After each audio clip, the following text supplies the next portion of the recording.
Welcome to another SPbN revamped production.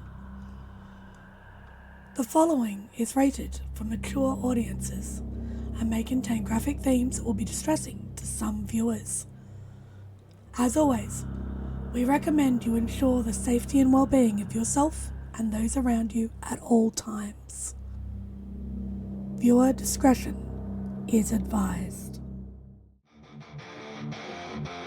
In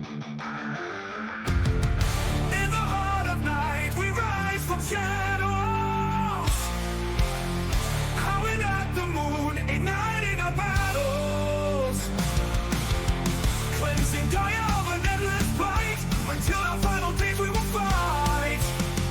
Thanks, man, we stand united as one.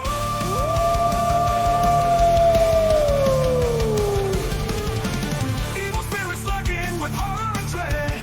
Little light leads us where the brave dare tread. Glory and honor, wisdom in our hand. Together we rise, take our final stand.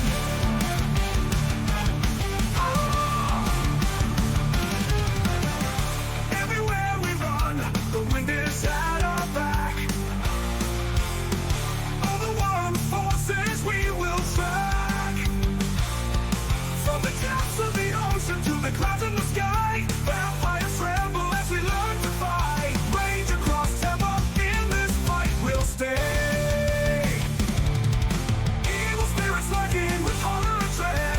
Little light leads us where the brave dare tread. Glory and honor, wisdom in our hand. Together we rise, take our final stand.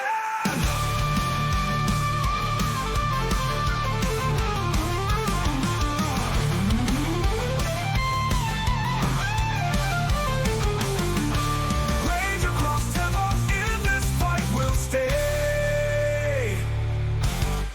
Everywhere with the pack, let the night be our guide. In battles of honor, we shall never hide. Rock and never hide.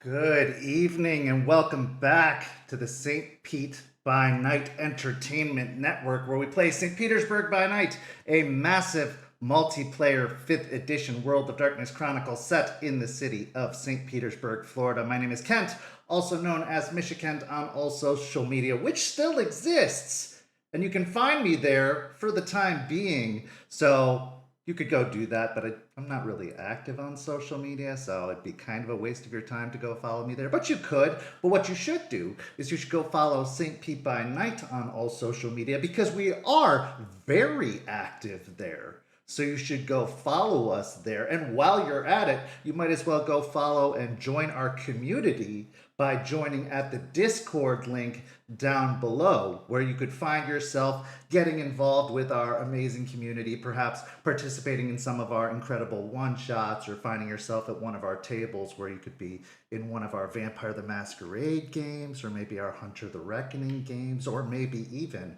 one of our Werewolf the Apocalypse games, because it's Tuesday night, and you know what that means. It's time for Rage Across Tampa, our Werewolf the Apocalypse 5th edition Chronicle set in Tampa Bay, Florida, just across the bay from St. Petersburg, Florida, where our pack of Guru are working to reclaim the city of Tampa from those treacherous kindred who have had a stranglehold over the Tampa region for a long time. And they've been fairly successful in that endeavor, because not only have they killed off that wretched Ventru Prince Marius, not only have they slain that terrible Bruja Sheriff Bloody Mary, they have cut off a massive food supply to the leeches of Tampa, and they have wrestled away many strongholds of the kindred and driven them into hiding.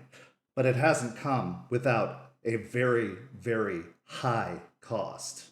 They lost their Arun, the Gale Stalker Aiden Goodspeed, and it has sent shockwaves throughout their pack, causing some difficulties in their relationships. And we'll see some of the consequences of those difficulties play out tonight, for we're starting to see some of the fractures appear throughout the pack, even in some of the most interpersonal bonds that have formed between the pack, as we've seen issues start to form in the relationship of Aspen and Artie, to the point that Artie has said that for the best interest of his own healing in the difficulty of getting over Aiden's death, that he might have to leave Tampa in order to recover and to give space between him and Aspen, since he is not getting the assistance either of them needs to recover from Aspen in this process. And it doesn't seem she is dealing with it well either. So all of that will play out tonight. Plus, how is the pack going to move forward and what happens next? Of course, I couldn't tell this story alone. It would take some pretty incredible players to make this story possible. So let's go ahead and introduce the amazing players of Rage Across Tampa that make this possible. So, players, introduce yourselves if you please. Hi, everybody.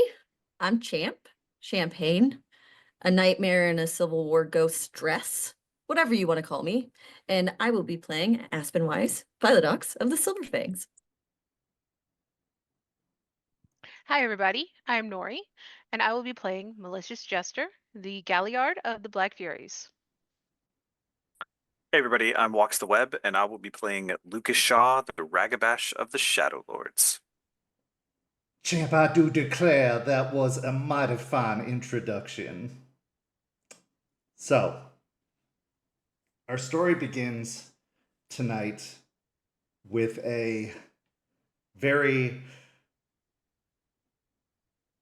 interesting call being placed to a member of the pack. As Jester, you have been summoned to the apartment of Artie and Aspen on what was originally meant to be a social call. So Jester, as you arrive at the apartment, at first it seems like it's no big deal. You're just being called to hang out with Artie. But as you've noticed over the past couple of weeks, Artie has seemed different, especially after meeting with his patron. As you all met with your patrons just a week ago, he's seemed off. He's seemed changed, a lot more cold, a lot more distant, a lot more rigid. And there has definitely been a change in his and Aspen's relationship. They've seemed a little bit more standoffish, a little bit more separated. They don't have the same warmth and connection that they've had for quite some time recently. There is something's afoot, something's changed. And when you arrive at the apartment, being dropped off by Charles, who immediately picks up Aspen, who's waiting outside when you arrive, it becomes apparent when you walk in the door as to why. Because when you do walk in the door to the apartment, you immediately notice the boxes, the cardboard boxes, and the large duffel bag that Artie has been clearly packing full of personal effects. When you enter, you can see Artie stuffing a duffel bag full of clothes. And when he looks to you, you can almost immediately, from reading the expression in his face, see that he is distraught, to say the very least. Noticing this, like when I first walk in, my stomach is just gonna drop. Like, oh no. Hey, Hey, I'll immediately move over and give him a hug.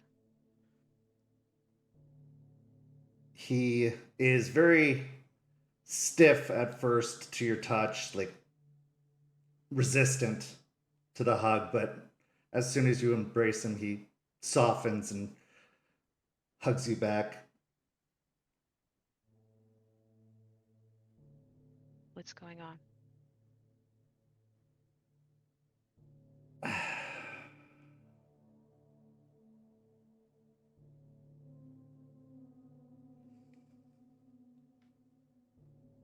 Come sit down. I don't like this. I'll follow him to sit down.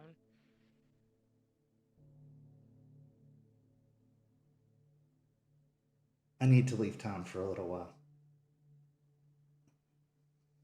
Things haven't been good since Aiden, since the whole Bloody Mary thing, and I haven't handled it well. Any of it. And I don't think it surprises you at all that Aspen isn't handling it either.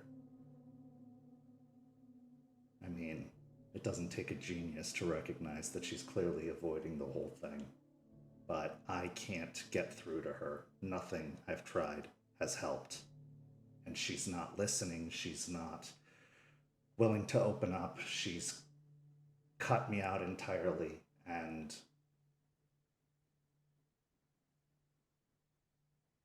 I can't live like this.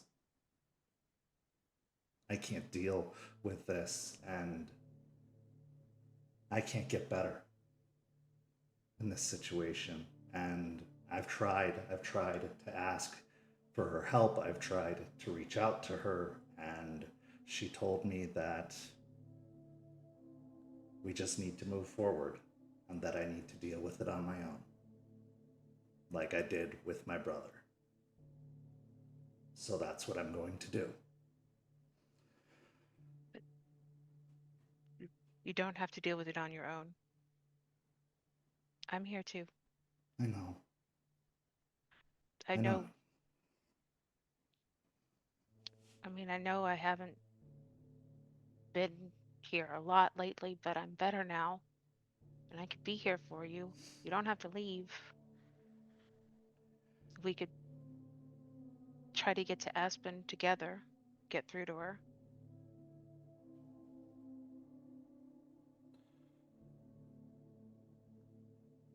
It's not just about me getting better. There's a lot of damage out there that's been done by us. I can do a lot of good for what we're trying to do here. I can do a lot of damage control out there.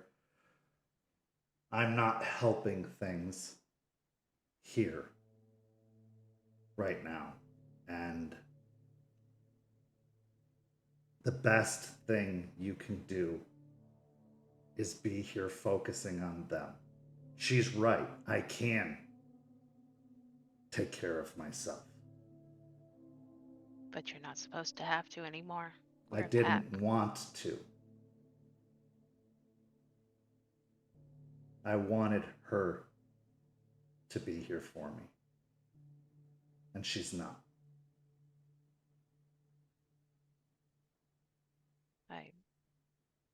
We all noticed, I think. Well, maybe not Charles, but that's Charles. Lucas and I noticed, definitely. I was going to talk to you about it the other day, but you didn't seem to want to talk, so. When I went to talk to Spider, Spider told me that I was the fly. That I was getting bound up in the webs, that I wasn't in control anymore. And they were right. I was so caught up in Aspen and everything she wanted, everything she was.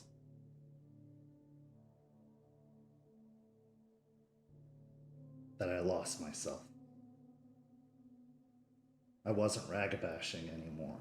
I wasn't. And this was even before Aiden, let's be honest.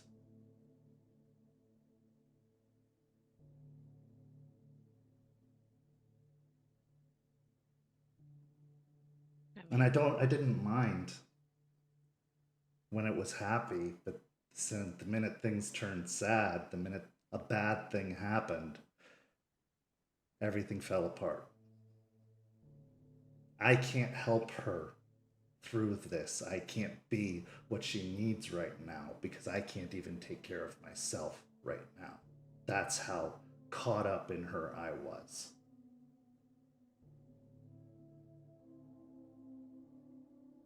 I need to learn how to be that again. I need to grow up.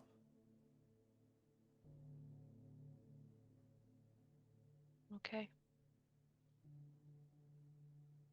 But I'm not leaving you, and I'm not leaving this Sept, and I'm not leaving this pack. I'll still be here. I'll still be able to help, and when you need me, you'll be able to reach me. I just need some time to figure out Who what you I are. am without this, what I am.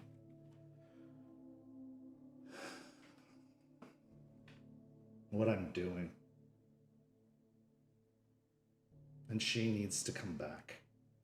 Or decide if this is who she is now, because if it is, then it is. And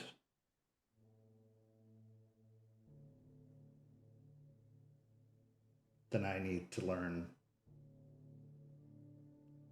how to support that. Do you want to support that? I will support her no matter who she is.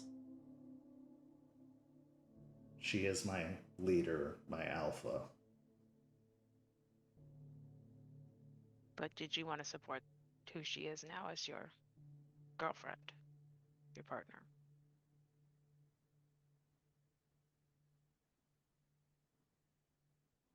I don't know.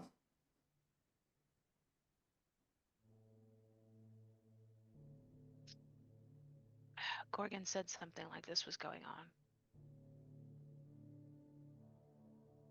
With everyone.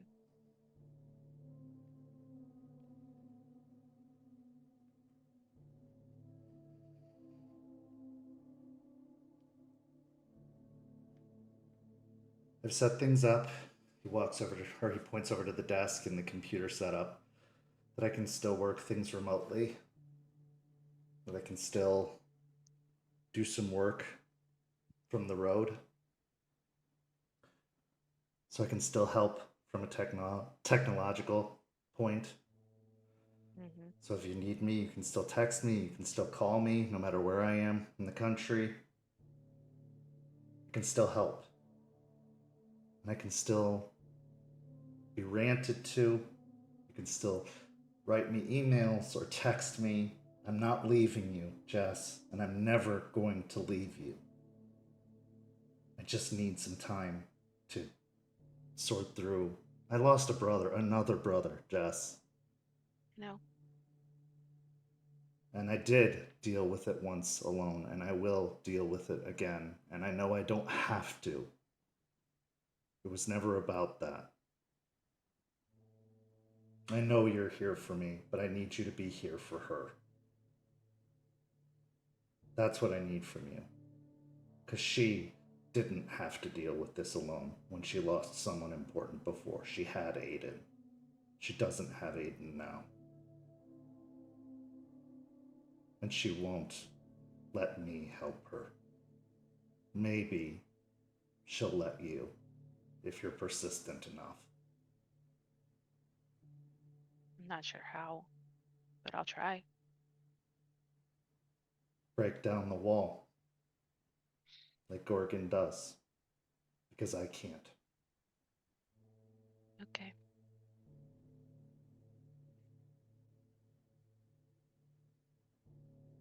I believe in you.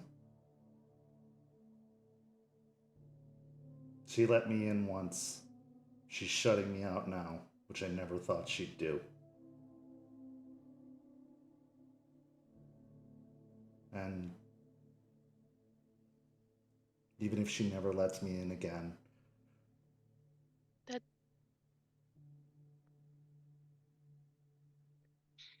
she said this might be who she is now. And if it is, it is.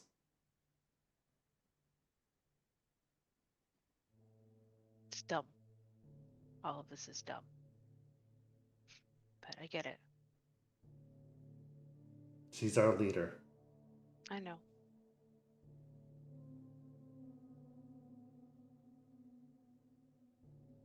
I don't want you to think that I'm abandoning you. I get it. You need to. You can't heal if you're here with her because she's not healing. Watching her like this hurts me.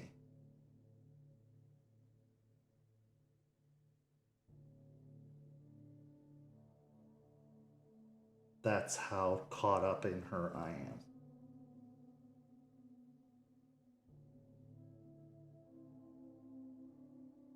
Because all I want is to pull her out of whatever mess she's tied up in, and I can't. She's not even giving me an inch. She's not even giving me an opening. I've tried and tried and tried everything I can. I've yelled at her. I've begged her.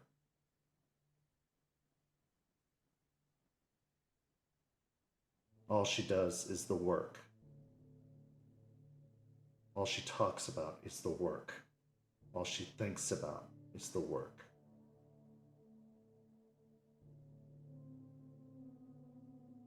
A part of me even hoped that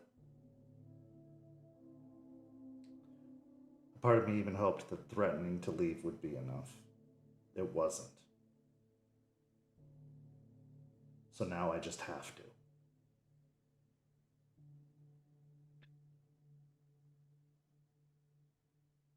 Okay. I will try to get through it for her. When are you leaving?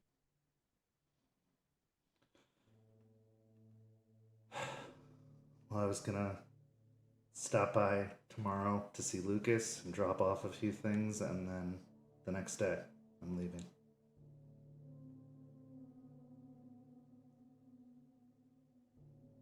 I want to say goodbye. Okay. I'll probably be heading out first thing in the morning, so come by. Aspen will be here. I don't know. Okay. I mean,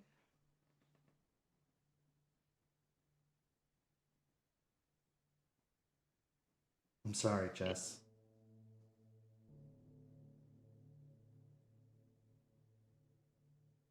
just, I guess, find yourself quickly and come back.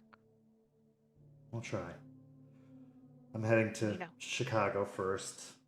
Try to kind of make sure that things are good with Pelfrey and the Sept Jupiter, and then I'm gonna probably make my way to Colorado eventually. Try and see if I can do any good with Raven and Gibbous, see if I can make any inroads there. Raven's still very mad. She won't let me even. I can't get through to even talk to Gibbous.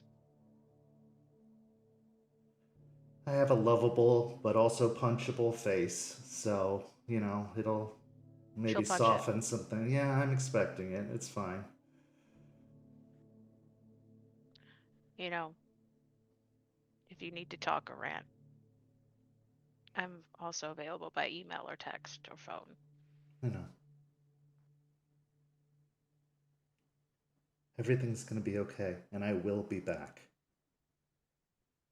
I mean that. Okay. One way or another, I'm coming back. Whether Good. she gets better or not, I will be back. I just need to get better first. Okay.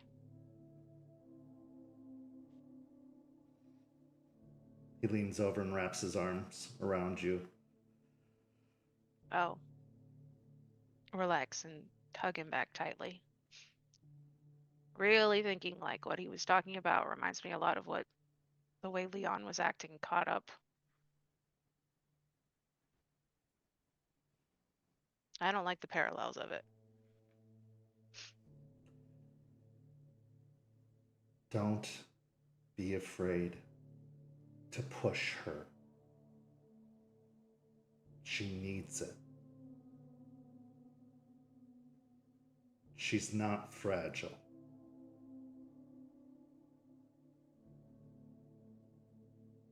And even if she is, Sometimes things need to be broken to be put back together again. You know that better than most. Yeah.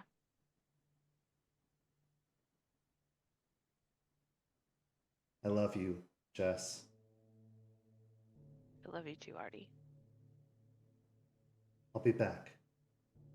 I always come back. This is my home, and you are my family. I mean, at this point, you gotta eventually, anyways. That's true. All roads lead back to Tampa.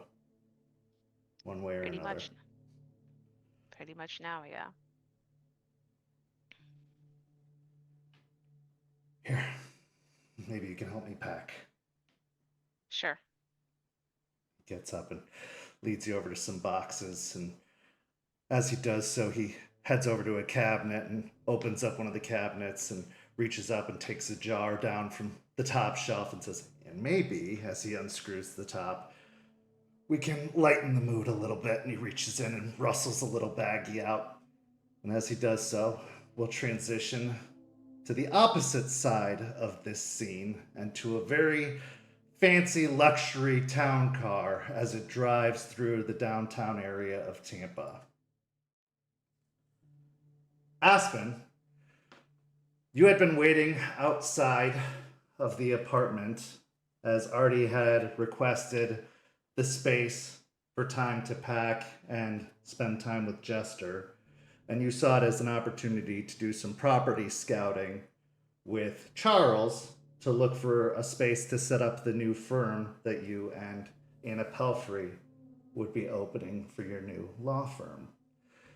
So as you drive through the downtown area, you had a list of properties that were within your price range already selected, kind of printed out and prepared.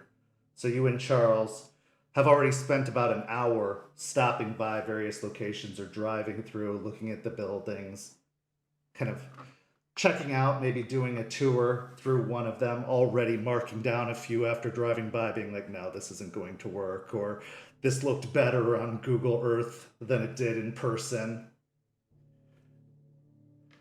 And as you do so, Charles is remaining primarily silent, doing his duty as driver and chauffeur more than anything else as he drives. So a new law firm. That's very ambitious, but appropriate. The goal, I think it's about time to get out there, especially with everything we have going on. It just seems advantageous and the right thing to do. So I concur. Press the advantage. You have it. You should continue to push forward. Do not give them time to recover. absolutely, I agree. I think the more we can push and stay on the offense without having to retract and fall back into defense again, we should take advantage of it as much as we possibly can. If there's any assistance you need in property management or purchasing one of these buildings, obviously I have been maneuvering the market for quite some time. As far as asset management, I'd be happy to help in purchasing properties as well. So any of our resources are available to you, of course.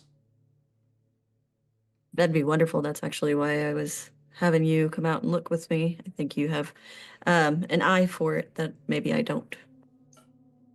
Of course.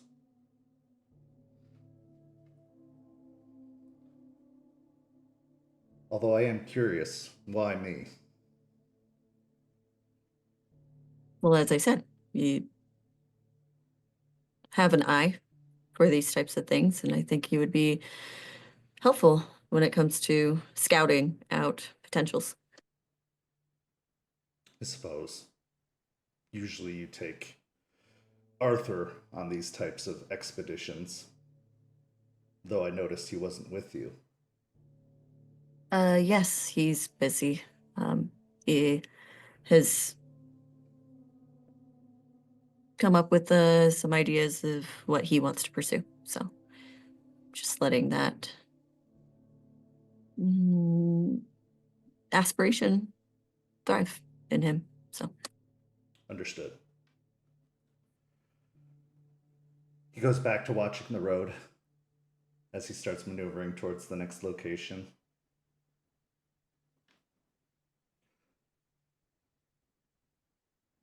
After a few moments, I also wanted to say I was quite impressed with how you handled yourself with Falcon and the spirit of Grandmother Willow. You did an admirable job. thank you. I appreciate that. You seemed rather uncomfortable.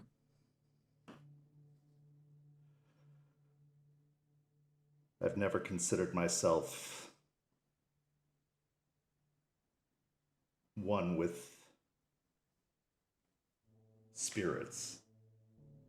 They're not my strong suit. I am not a theurge.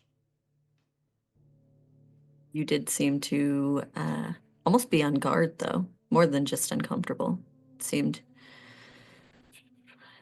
agitated.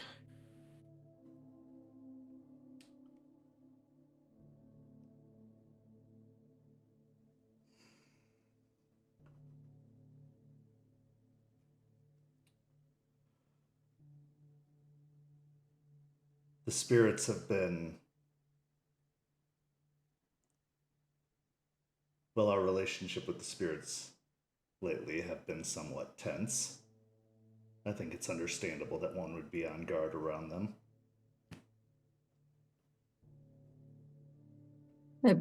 I would agree, but again, near your own patron just seemed a little strange. I assume you have some sort of relationship with them, do you not?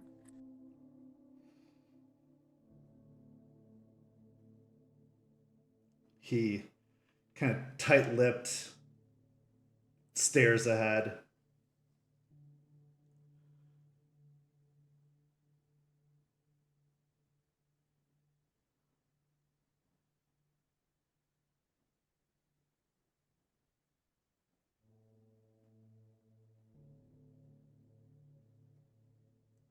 You've never been this interested in my affairs before. Why now?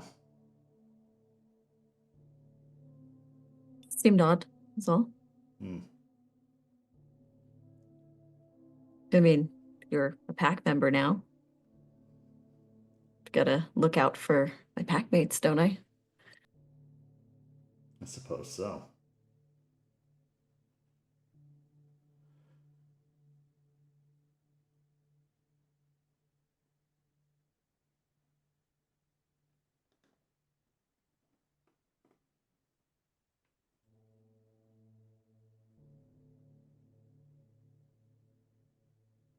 I do have an inquiry, however, while we're discussing things so openly. Okay.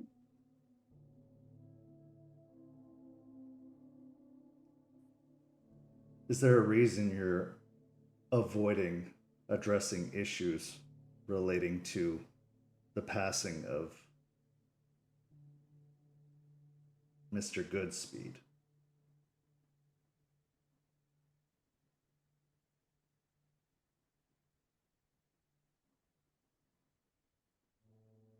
I think that dwelling on the past is unnecessary.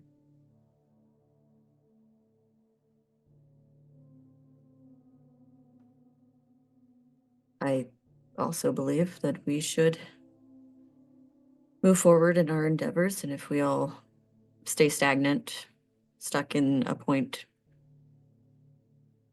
that isn't helpful, then we could lose the advantage that we have. That's what I think. The best way to honor the past is to better the future. Exactly. Agreed. As far as the rest of it,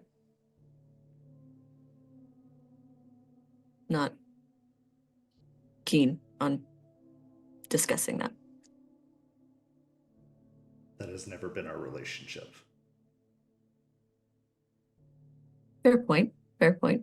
I'll leave you alone about your interesting situations with spirits, and it'll be mutual. We have an accord. Good. And on that note, I'm just going to say this, and then we can keep it as professional as possible.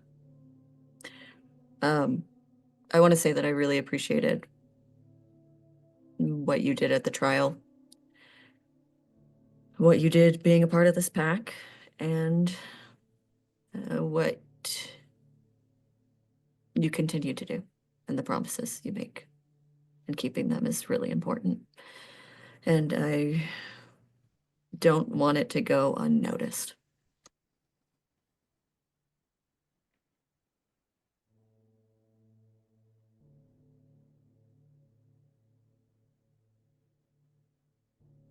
Your methods,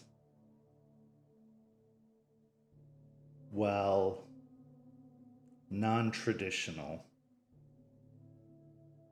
and unusual, are effective.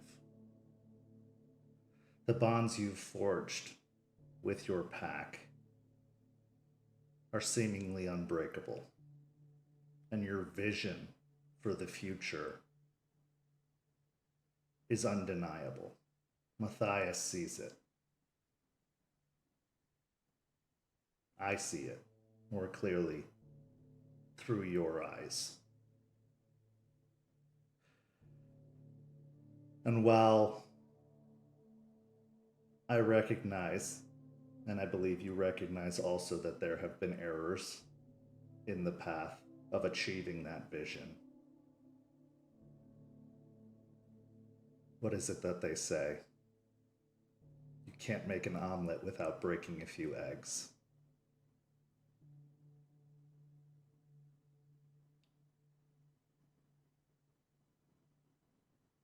I want to be a part of the world that you see. And I want to help build that world.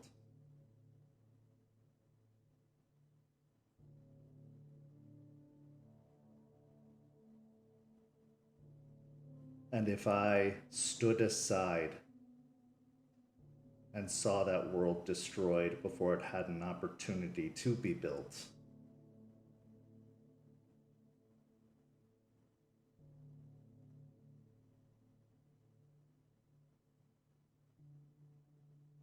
I'm not sure I could live with that consequence.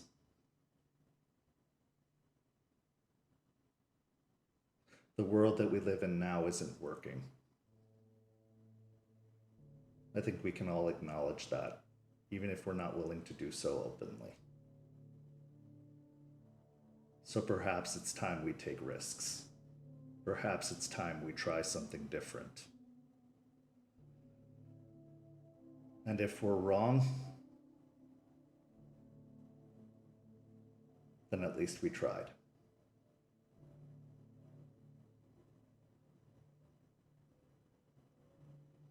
I agree. I think there's something to be said about your ideologies as well. If you're not looking the path in front of you, the long path in front of you, then you're missing a lot.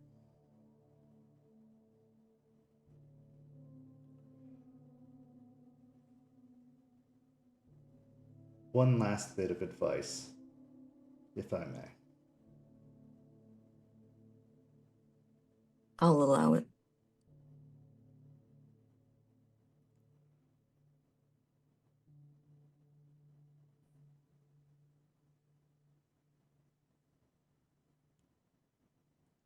To honor the past in bettering the future, you still have to keep it in the present. You can't dismiss it.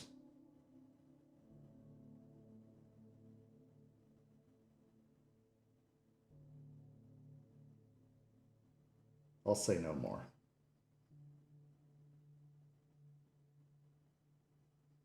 And I won't tell anybody that you said nice things about me.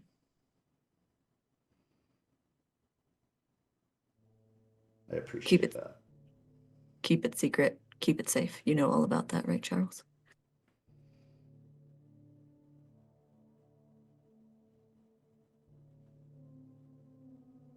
We shall not pass this conversation any further. Good.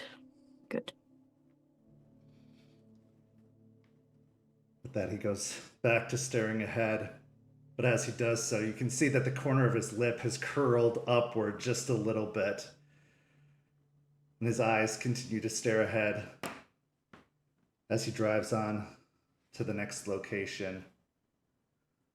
He doesn't bring up the conversation again throughout the remainder of the drive. And in fact, he does take you to several other locations, but he takes you to an additional location not on the list. And that location is a small office building that isn't owned by any of the property management firms that you had been looking through, but in fact was owned by Morning Kill Industries and was actually being developed. And as you look through, you can tell that this particular building probably was being built for the specific purposes of being a law firm long before you even had the idea of opening a law firm.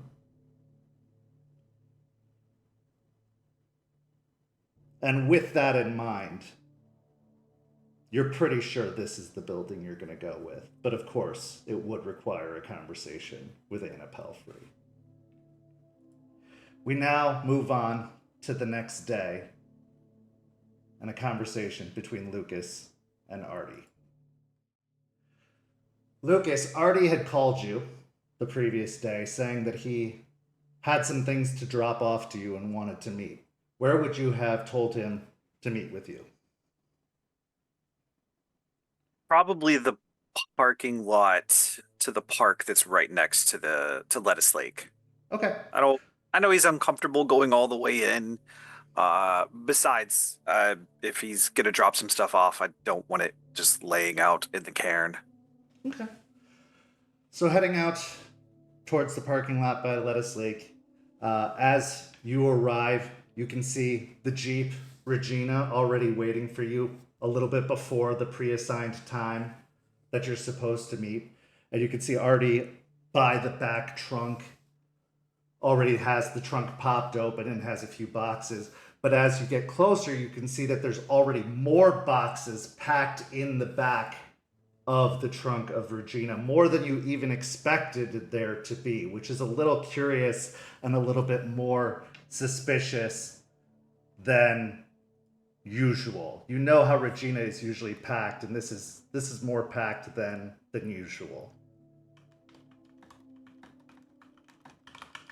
Lucas will, get out of the truck, park next to him, get out of the truck, and kind of make it obvious that he's looking into Regina as he walks back around and kind of stops in front of Artie. What's going on, nerd? Hey, not much. Getting ready for a bit of a road trip. That's not what I expected you to say. What's bringing this on?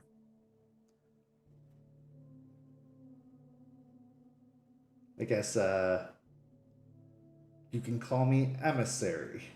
Going to try and do some diplomatic relations with the other cairns that we have wronged with our little remodeling as far as cairns are concerned.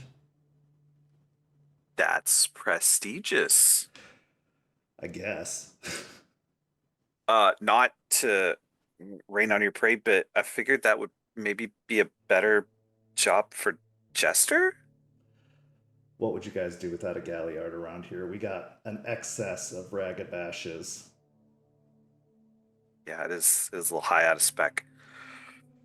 Okay, so where specifically are you heading? Well, I'm starting with Chicago, your old neck of the woods. See if I can follow up on the goodwill Anna Pelfrey has extended, and then I'm probably going to move west towards Colorado and up to Washington, kind of touch base with all of the places that we, had help from when we opened the first cairn, and see if we can smooth over all of the work that was done there, and then see if I can pick up a few of the other Septs along the way in between. Maybe touch base with some new folks that we haven't had relations with in the past. I'm going to hit Georgia, of course, first, since that's right on our border. See if I can check in with Terrence and that Sept, and then, yeah, head straight up to Chicago and then west from there. But I didn't want to leave you in a lurch in case you needed some technological goodies for your project that you're working on. Of course, I'm still going to be accessible and be able to help you with, some of the underground work that you're doing. I can still work remotely. I've got my computer all set up to do some work from abroad, but then he reaches in, opens up a cardboard box and starts fishing out some cell phones. Set these up so that they're kind of like burners, but I've got them so that they can't be traced. So feel free to use these or hand these out to some of your people or any of your contacts that you make. And so he puts them back in the box. I've also got some waterproof radios here for you in case you need to do any little work with that. I've got Waterproof. a Yeah. sat phone here in case you need to go out into the woods for the cairn. You can be reached by sat phone, since I know you were talking about setting up a shop out there. Obviously, you're not going to have any good Wi-Fi signals, but I also have a small sat dish that you can hook up to a laptop out there so that you can still have laptop access. And of course, when he pulls out a laptop, it's nothing too fancy. You're not going to be able to play like World of Warcraft or anything on this thing, but it's enough to give you basic internet access, that kind of stuff, so that you can hook up the laptop. And if I ever need you to, I might have to have you set it up out at the cairn to do some basic connectivity for me out there in case I need to reach you out there or do some work out there. But yeah, you should be able to do some work out there with this. Is there anything else you think you might need?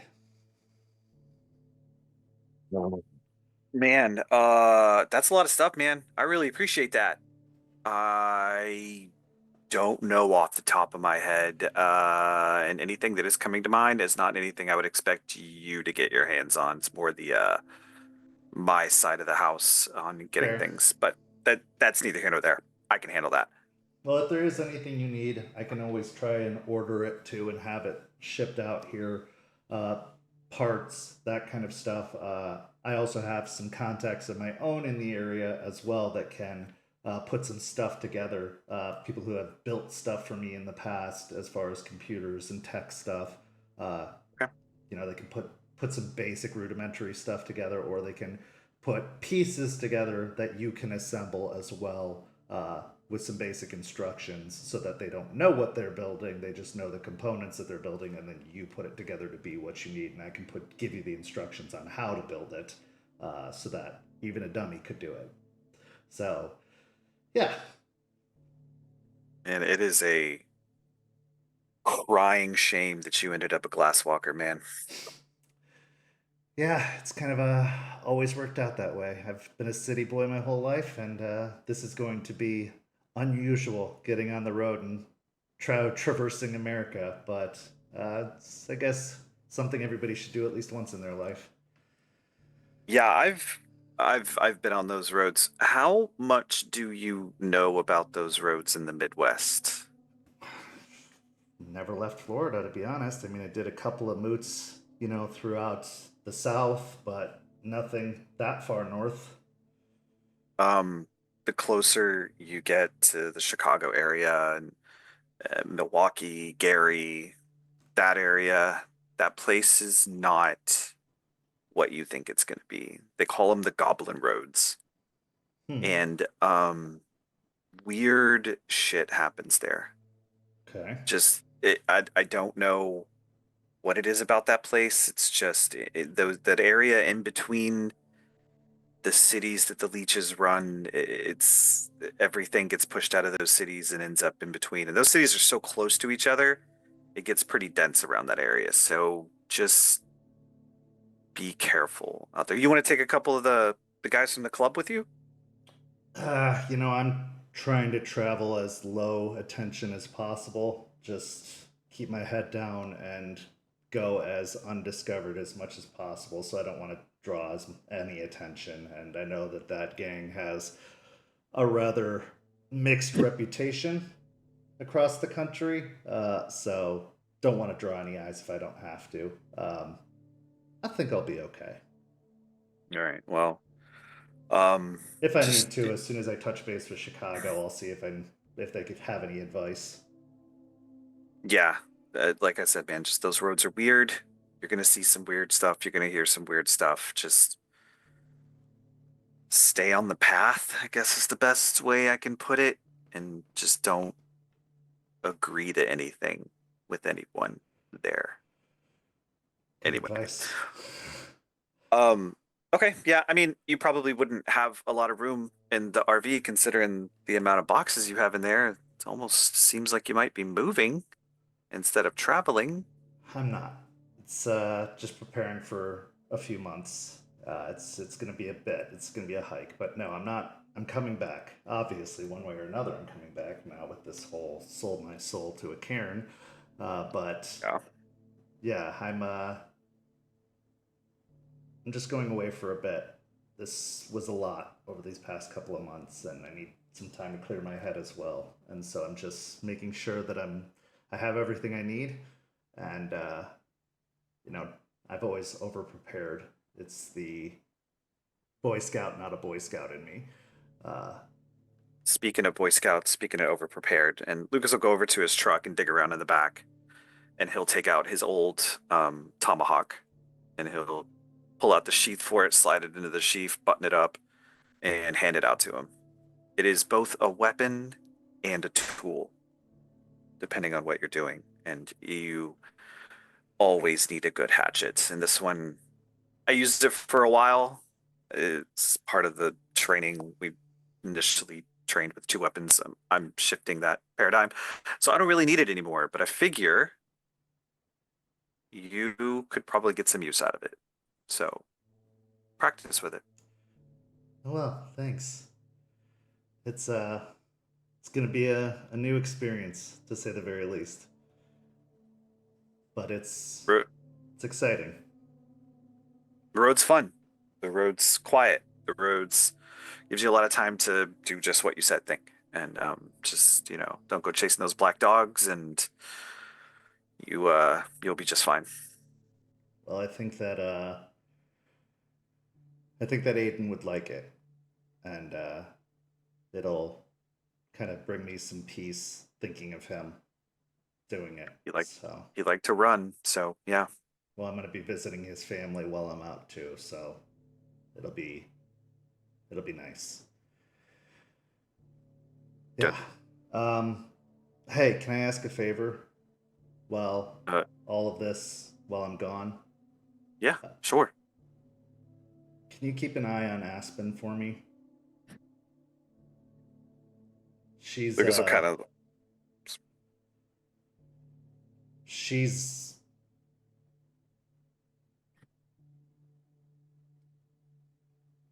Give her a hard time when she needs it, but cut her some slack when she needs it too. I trust you to know the difference. Like a ragamuffin does. Lucas will kind of look down and smile and nod and look back up. Yeah. Yeah, she's not okay. But no. She's got some unresolved things aside from everything else that's going on that I'm gonna make her deal with. But it's a good dealing with thing. It's a right thing. It's forward looking, making sure we're doing all the things we need to do. But yeah, I'll give her a good work over. Thanks. I appreciate it. Yeah. All right. Well, like I said, I'm still reachable if you need me. If anything comes up with the underground stuff that you need a technical hand with, just shoot me a text or an email or something like that. I've got a secure line to this place still, and I can still, connect and do my thing. So I'm not completely out of touch. It just might take a minute to get a response back, but I am still reachable and I can still assist. And I am coming back. I told Jester this. I'm telling you this. I will be back. This isn't a I forever believe you. thing. I believe you. I do. I trust you. Ragabash to Ragabash, I trust you. This is my home. I just need space and time. I get it. I was forced to leave mine, and you're leaving voluntarily, so it's not exactly the same, but I get it. Go. Do your thing, man. Appreciate you. Hey, when you get to Chicago, the Russian Quarter, Ivanikit's pierogies, well, they call them piroshkis. Get some piroshkis, sour cream, right on it, eat it, change your life. I'll do that. For sure. Yeah. All right. Well, good luck with the underground thing. Like I said, let me know how I can help. And yeah, just don't get in too much trouble. Just the right amount. You know me. That's why I said it. Yeah. With that, he goes and climbs into the Jeep, shutting up the trunk before he does so. And he gives one more wave out the window before the Jeep starts up and he goes to pull out of the parking lot. What is Lucas thinking as he watches Regina and Artie drive away? He's remembering when he drove away and how he felt when he left and how it's almost completely the opposite, but it still feels the same leaving. Leaving is always hard. And sometimes when you're out there, you find what you're looking for, and sometimes what you're looking for finds you. And it worked for Lucas, and he really hopes that it works for Artie. Okay. And finally, as we transition to our last scene of the first act, it's the next morning, shortly after dawn, as the sun rises on the horizon. We find ourselves outside of the apartment building where Artie and Aspen, for over the past year, have called home. Regina is all packed up. Artie, Aspen, and Jester stand on the sidewalk of the parking lot. Artie shoving the large duffel bag in the trunk. As he does so, he shuts the trunk and turns and looks back. Well, I think I've got everything I need. I'm gonna head up to Georgia first and probably spend a few days there. I'll let Terrence know everything that happened and see if I can make any inroads with that Sept first. They're our closest neighbors, so they're going to need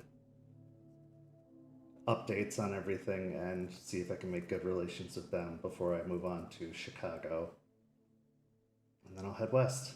But I'll keep you updated on everything that's going on.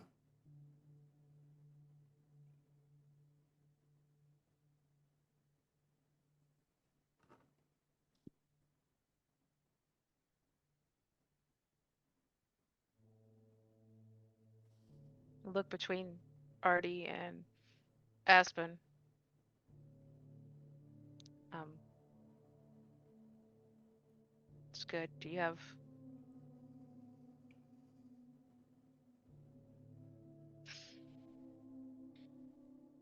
give us a call when you get there.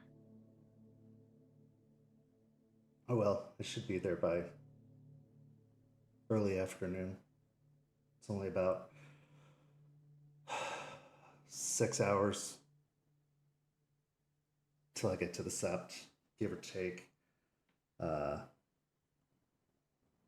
Depending on how long that takes to get me in.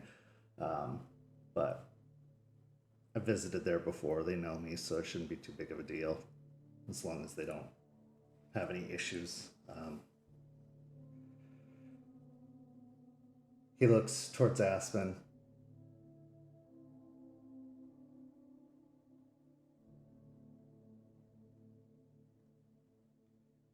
I'm coming back.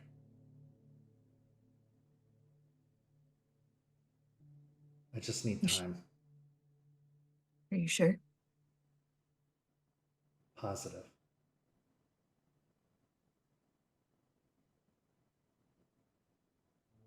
You said you'd never leave.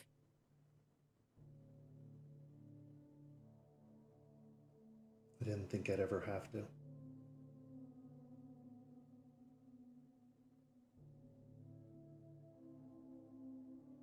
You said they'd never leave either.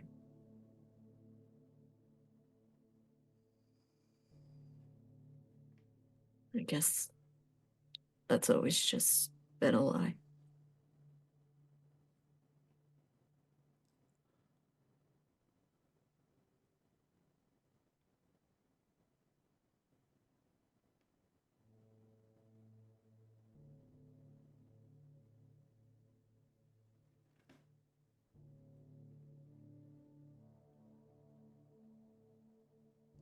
The person I'm leaving isn't the person I said that to.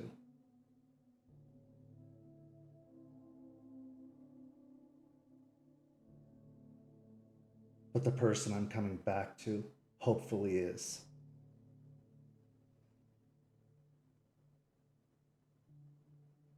And if it's not, Then I'll fight like hell to make sure they do.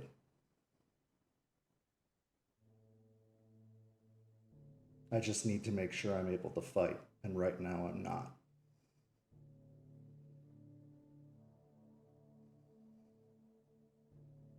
And when I find her,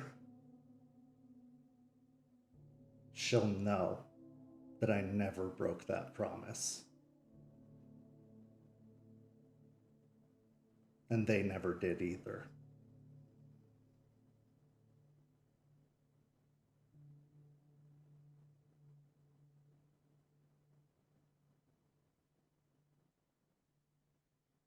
Whatever safe. form you're in, Aspen, this or that,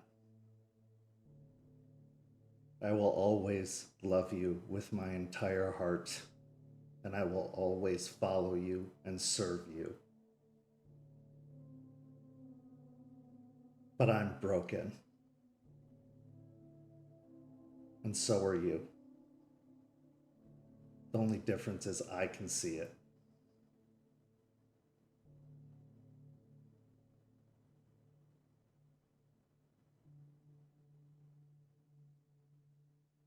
I'll call you when I get there. be safe. I will.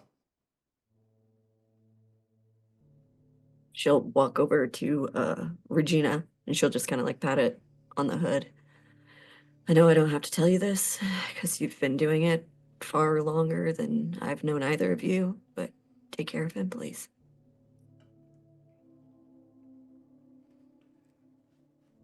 Artie walks over and gives Jester a hug.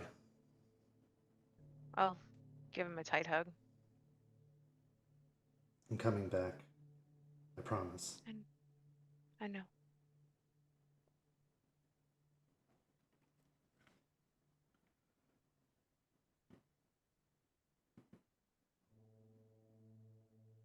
He stops in front of Aspen one more time. Puts his hands on either side of, or on her shoulders. This isn't goodbye. Feels like it. It's not.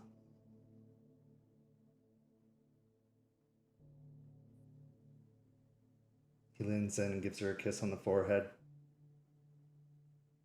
and then turns and walks towards the driver's side of the car. He opens the door, pauses and looks once more at them before he climbs in and shuts the door. He turns the keys.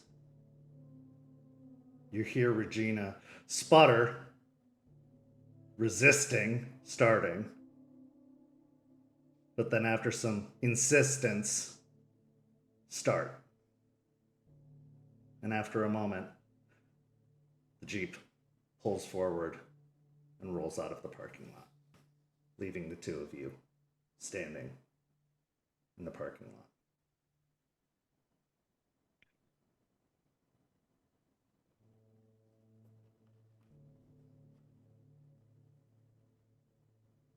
She'll just stare and like watch the car leave. Watch the car leave, and glance at her.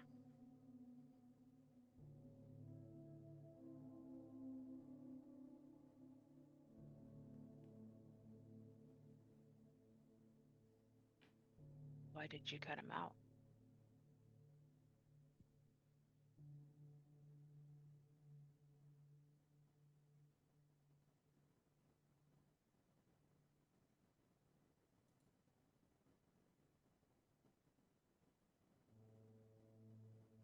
He's hurting.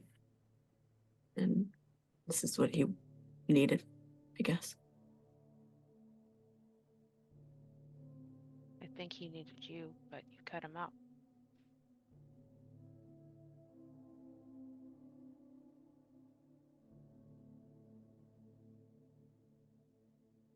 I don't think he likes who I am anymore.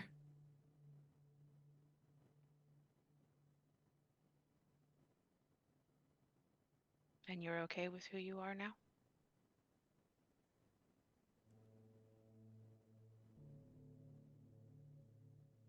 See? So, yeah.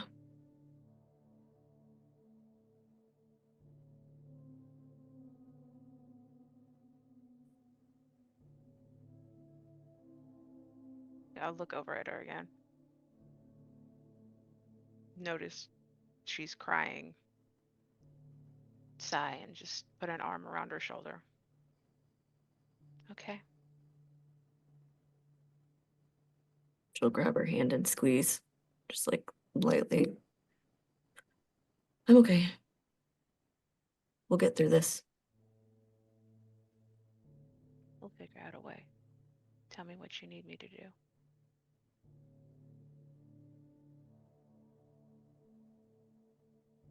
There's a lot of things to do, but gotta get my thoughts together, figure out what's next.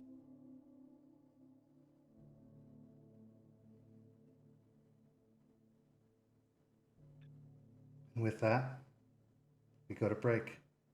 We'll be back in just a few minutes with the second half of tonight's story. We'll see you shortly.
welcome back. In the first half, we saw the long goodbye as Arthur Garfield, affectionately known as Artie, said his goodbye to Tampa, his pack, and his Sept as he took the long drive north to be an emissary to the Sept of the Evening Star, to say a lot of apologies and to make good with the Septs of the Garou Nation, to try and reaffirm their goodwill towards the nation and to try and make some good relations with some of the other Septs, to mend some fences and to try and establish some good tidings with those Septs, as well as to pass along some knowledge about Aiden's passing to those that might not have heard yet. Also, to get some space between him and Aspen, as their relationship had started to turn more and more sour, as neither of them had been dealing well with Aiden's passing. But now, we find ourselves in a different part of Tampa, the warehouse district, down by the docks, where a new Garou has been in town for a few weeks now, setting up shop. Jason Thorne, also known as Dreams in Decay, a member of the Bone Gnar tribe, has been setting up a rundown bar in one of these warehouses down by the docks. He's been unpacking crates and boxes of supplies he's had shipped in to set up a nice little bar that's reminiscent of an establishment he's owned for several years now up in Columbus, Ohio, his hometown.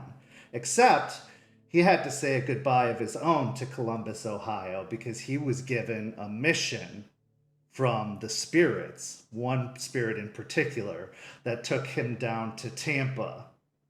That spirit is Rat, his patron, who told him he was needed for a very, very important purpose. So he had to say goodbye to all that he held dear: his home, his friends, his family, his pack, his Sept, his business, his roots. He had to take his motorcycle, all of his belongings. He had to uproot everything and to start a new home in the humidity, in the city, in the gators. But maybe there was something to be found here, because every Bone Gnar doesn't come unprepared. There were secrets to be found, and this Bone Gnar in particular had plenty of secrets to find with this particular city and this particular pack, this particular Sept, because this assignment was juicier than any other assignment he had been given before. So, Dreams, as you're working in the bar, unpacking, setting up shop, you've been in town for a few weeks. You've gotten a lay of the land, but you've kept your head down, kept your presence unknown. You've had some time to get an idea of the state of things in the city, but not a fully painted picture, just enough to know that it's been a little bit chaotic as of late. That the local Garou have certainly struck back, and struck back hard, against the leeches, thrown the city into a bit of an upheaval. And that they are starting to make a bit of a name for themselves, but not without a cost. That they themselves have been struck a rather devastating blow, and that they're reeling. But you are also not one without feeling some emotions as you think back to your own home, to your own feelings of loss, as you think back to Olivia,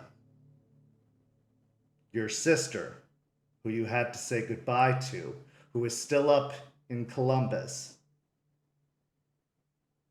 You think back to her short-cut black hair, her leather jacket, her slender jawline, looking at you kind of sorrowfully as she says goodbye, wishing for you not to go, but knowing you have to, demanding that you stay in touch and that you visit soon.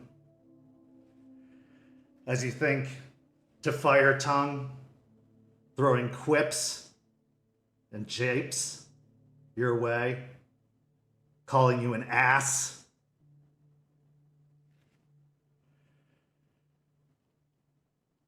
As you think to Kat, also known as Spirit Keeper, your mentor, who really gave you this assignment, telling you that this was necessary, but that you were up to the task, that they needed a guide.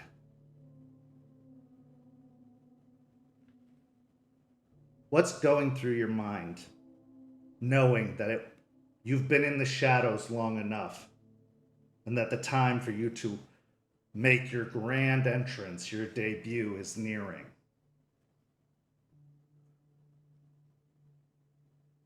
Dreams has become comfortable overall in the shadows. At first, he's a little reluctant coming here in the first place. Feels a little weird coming into someone else's home and not announcing yourself that you are here. But he's found solace in just going back to what he's comfortable in, is building a bar, something that he knows that he can do. Thinking back to all of his former pack members, still his pack to him, it's hard being here alone. He was alone for a long time, and when he finally got to the Gru side of things and finally found a family, got comfortable, he then has to leave that. So the feeling he's having right now is a bit of a mixture of he's happy what he had, but he wants it back. The mission here is important, but he hasn't really been able to do too much. He's wandered from place to place looking at the spirits, but he can't get the whole picture because he has to stay hidden. So he's ready to get out there, but he knows that this place is dangerous, and he's not one to put himself in danger without having all the pieces to the chessboard figured out, and he doesn't have that full picture. Rat has also informed you that the relations between the spirits and this particular pack are not good. They have not been good lately. The spirits have not looked fondly upon this particular pack as of late. Now they've gotten better recently, but for a while they were not good, which is partially why you were brought here, because they need someone to smooth things over. They have had a rocky go of it, and they have not had someone to speak on their behalf. And the one that did speak on their behalf, well, they don't speak necessarily for the nation, they speak with a very off-kilter tongue. So as you're thinking over all of this, that very familiar skittering sound, like music to your ears, draws your attention down the newly built bar, which, much to your specifications, doesn't look new at all. It looks worn in, just like you want it to, like a bar that's been built 20 years ago and has seen many visitors, even though you just put it together last week. And as your eyes drift down the bar, you see the large black rat perched partway down the bar, its eyes glowing with an ethereal haze.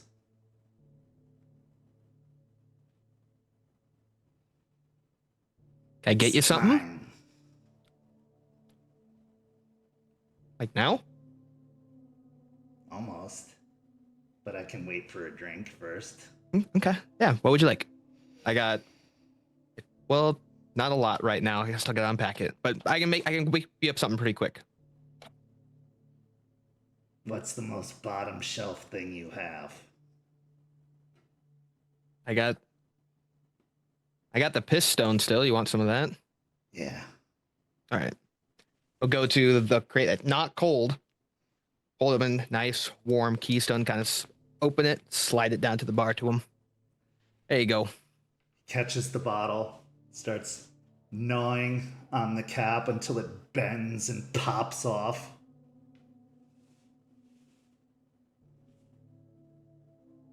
Are you nervous? You know I am. This I know you're here, but I can't shake the feeling of being alone. Where do you need me to go though? I'll show you the way. They've got a very special place.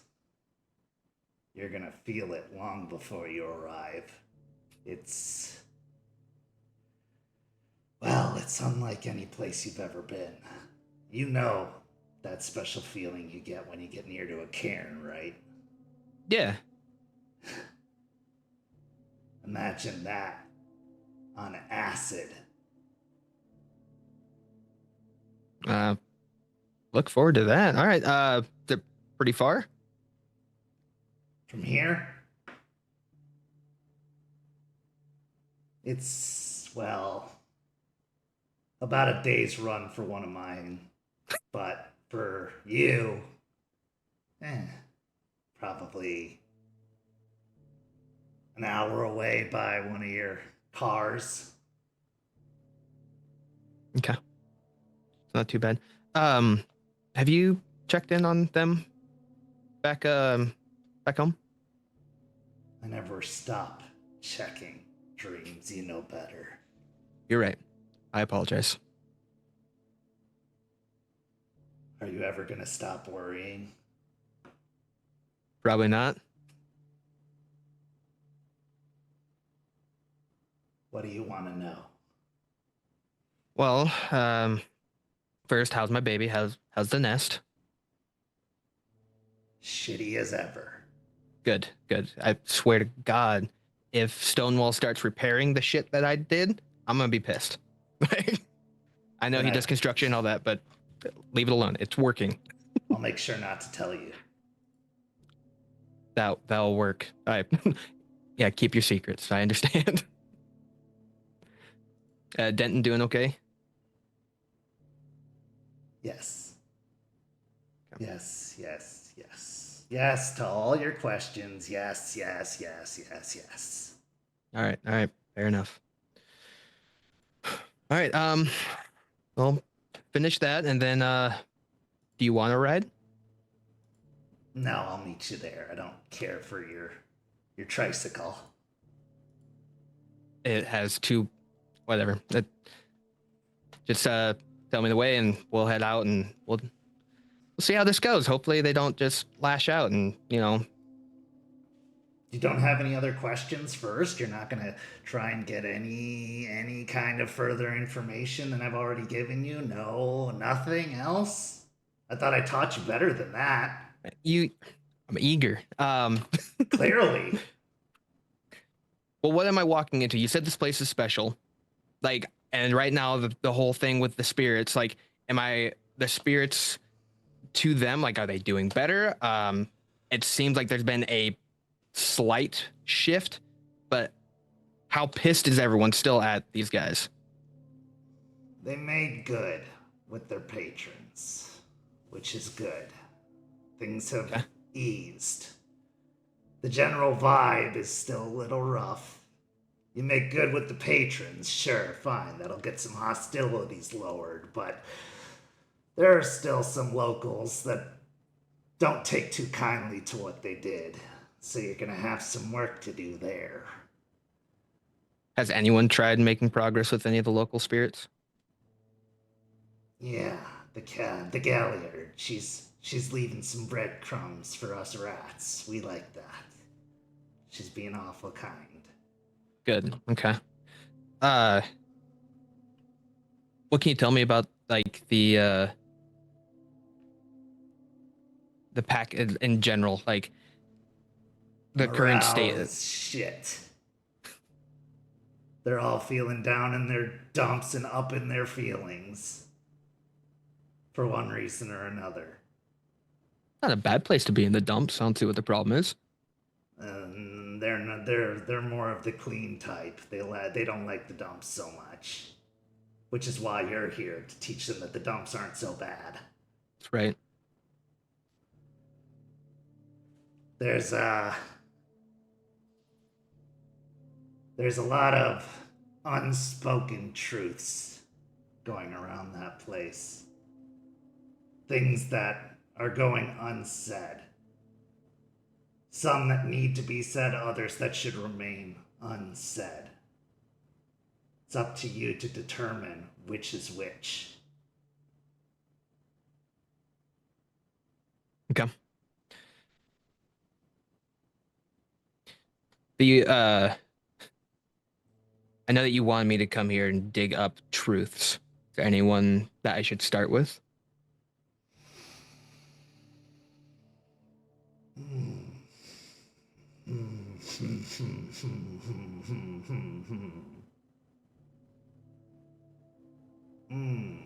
It's like, it's just ripe for the picking. There's so many possibilities. I can tell you which one not to start with. Okay.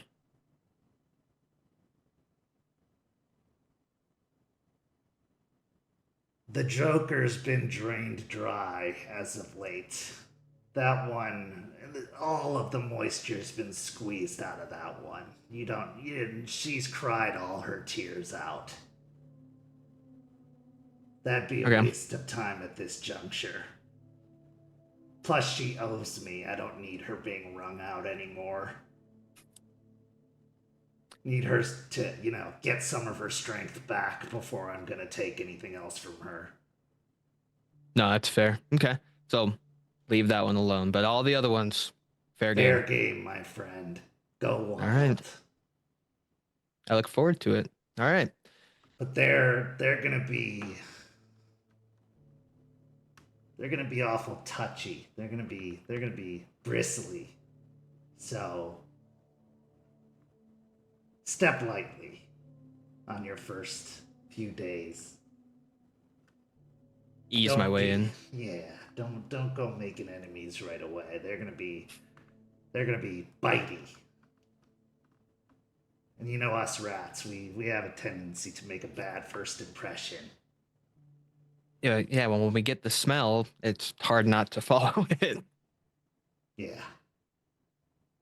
But you have something they need, whether they believe it or not, whether they know it or not. So, make sure they know it.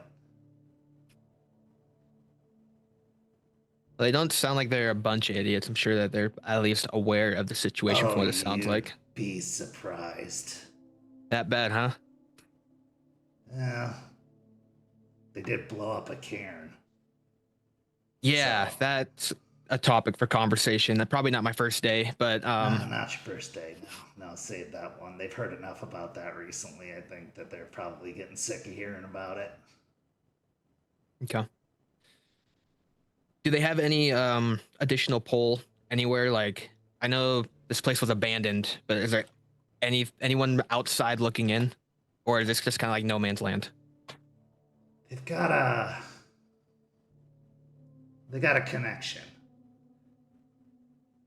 This Silver Fang high up on the food chain that's invested. Royal Line likes to call himself a duke, I guess.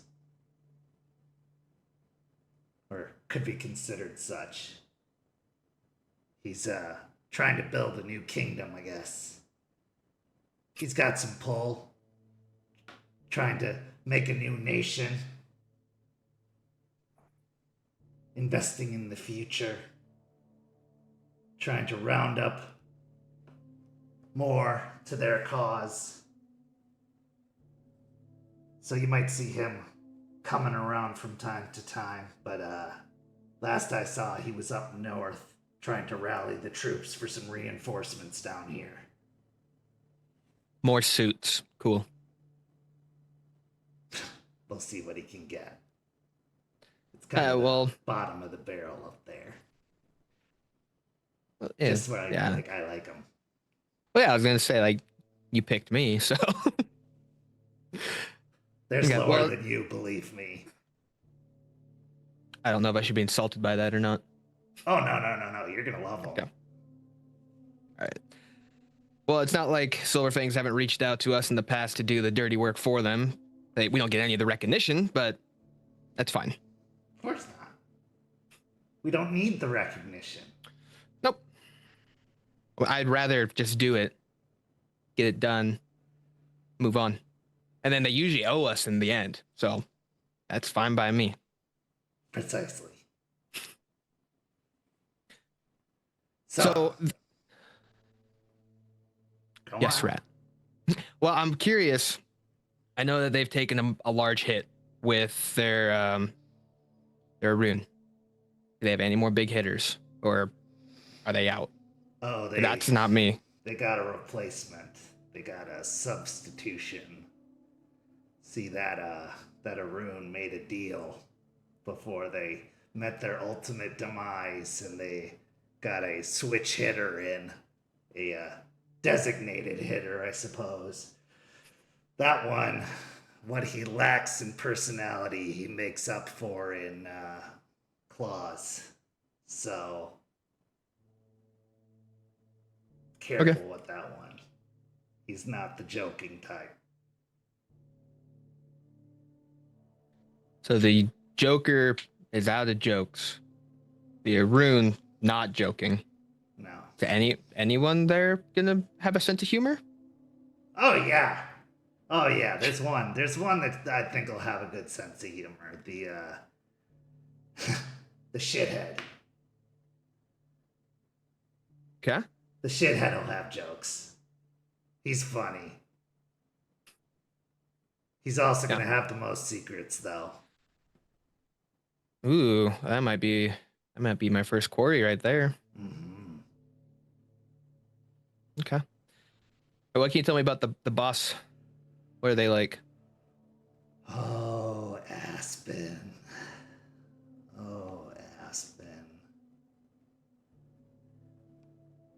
If a tree falls in the woods and no one's around to hear it, does it make a sound?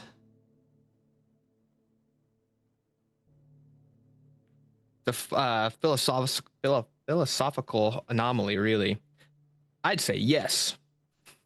Of course it does, but she has stuffed her ears full of cotton and wax and fingers.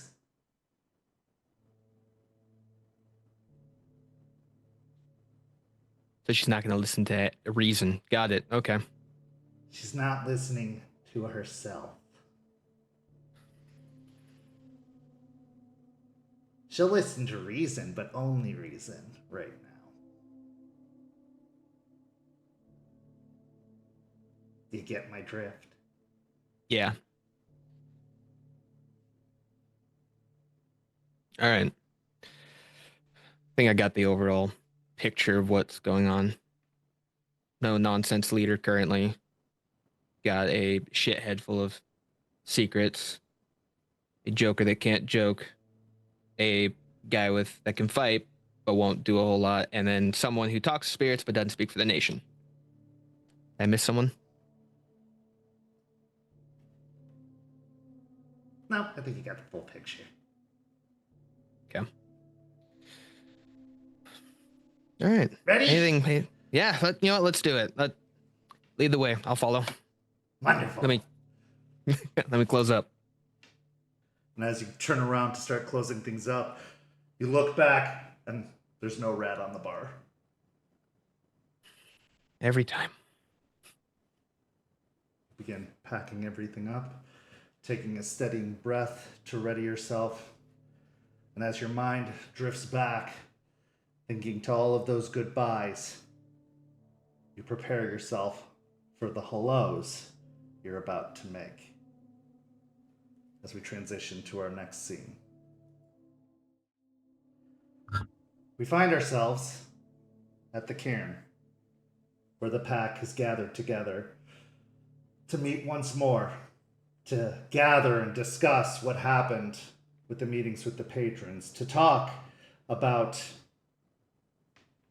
what happened with Artie's departure, as well as to catch up and to plan moving ahead with the attack on the hive of leeches, or at least the planned assault on the hive of leeches, and any other pack business.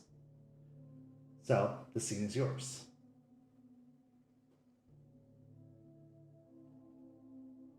So we're all back together. We have a couple of things that we should probably talk about. As far as speaking with our patrons, we haven't had an in-depth discussion of that. Moving forward with the potential safe house, whatever it may be, of the leeches that was brought up last time, and Artie's departure to emissary.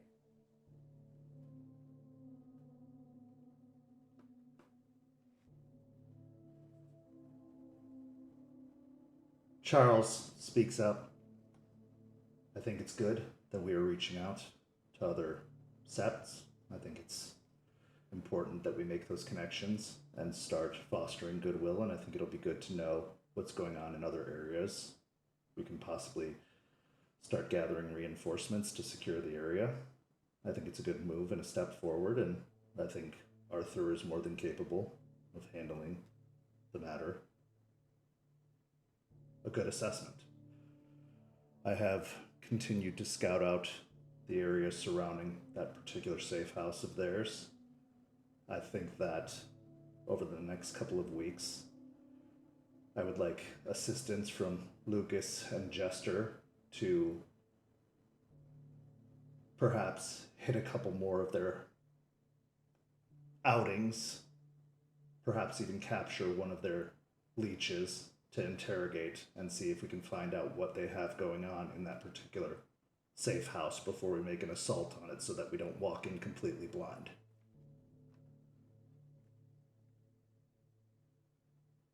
Yeah.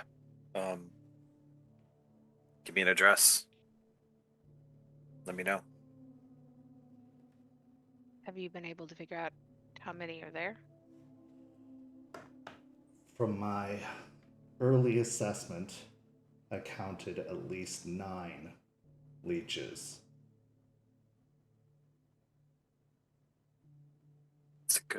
That's a good sizable number.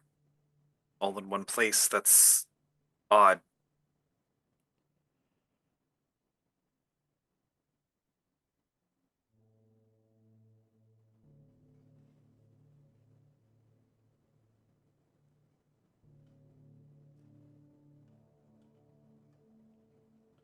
If I had to guess, they're trying to carve out a good section of territory for themselves.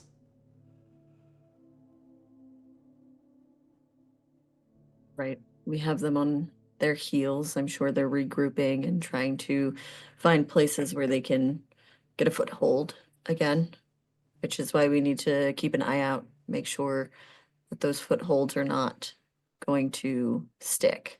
We need to keep them chaotic.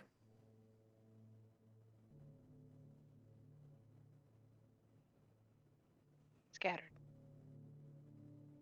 I think chaos is something that we excel at, as we have shown. So yes, maybe and not go after them immediately until we have, like Charles said, more intelligence. Be easy to burn the entire place down, but if they're up to something, I'd like to know what it is. With the lack of sustenance, with the food supplies cut off, they could be possibly trying to establish a food supply in that location, and if they're doing so, they could have innocents trapped within, and burning the place down might be disadvantageous.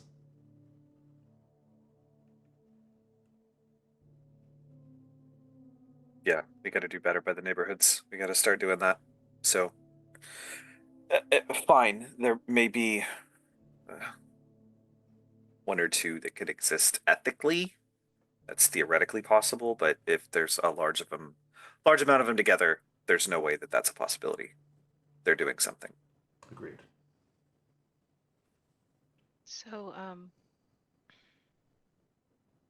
if they do have innocents there, do we have resources to help those innocents when we do this? Because last time we didn't.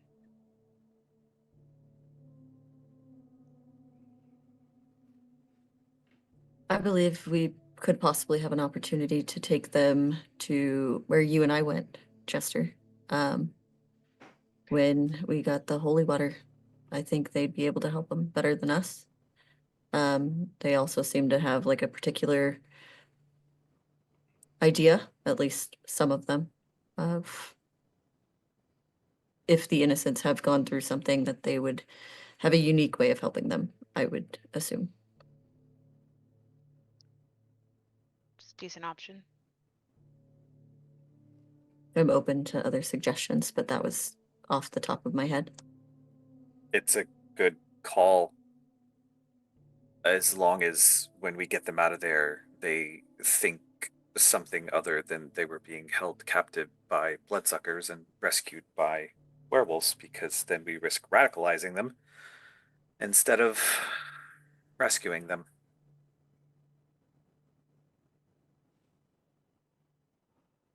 I agree.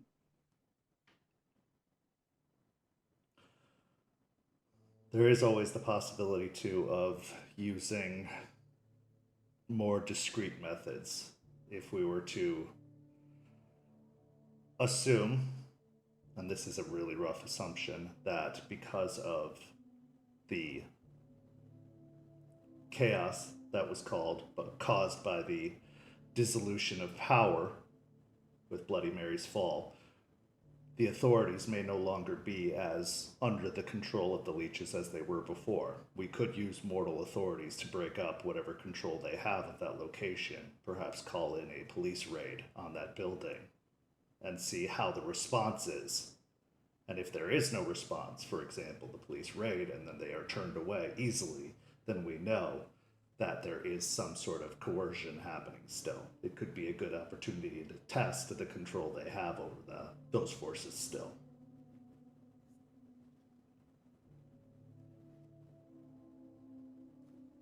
Pair that off with picking one or two of them off when they're isolated to see how they react when they lose one of their own. That tends to get people riled up. So those two things together cause a significant disruption in what they're doing. It's a good call.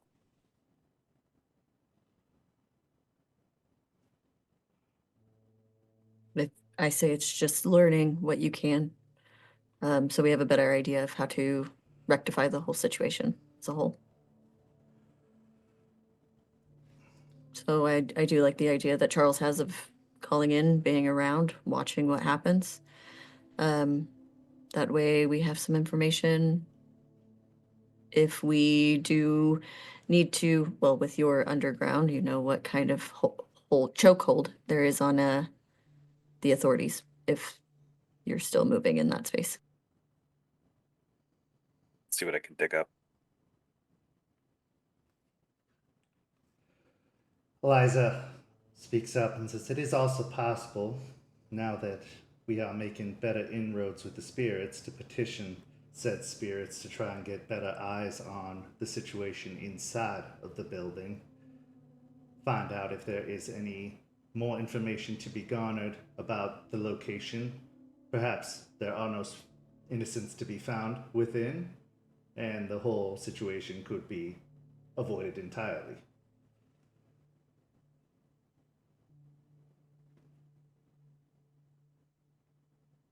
Yeah, we could do that too. Maybe.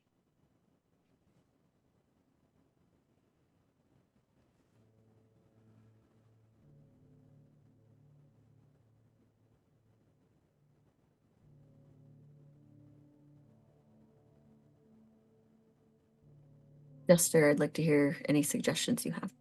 as far as how to get this done as efficiently and quickly as possible.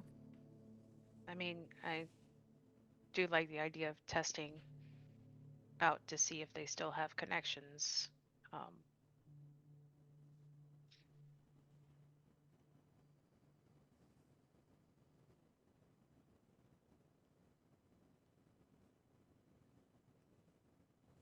Given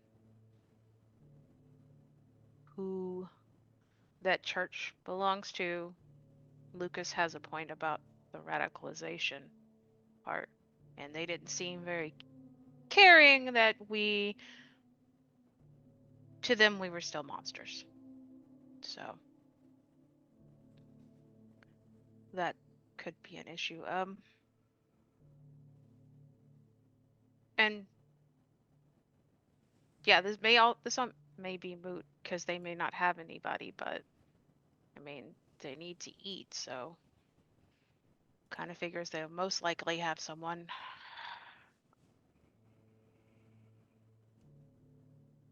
I don't know. We don't have any like connections to local clinics or hospitals. Maybe we should build something like that. Some sort of connection. For the future, not this time. We do have an LLC, so we could work with potentially Matthias and Charles if in the future, nothing that needs to happen now, just to have something like that. Wouldn't be difficult to establish.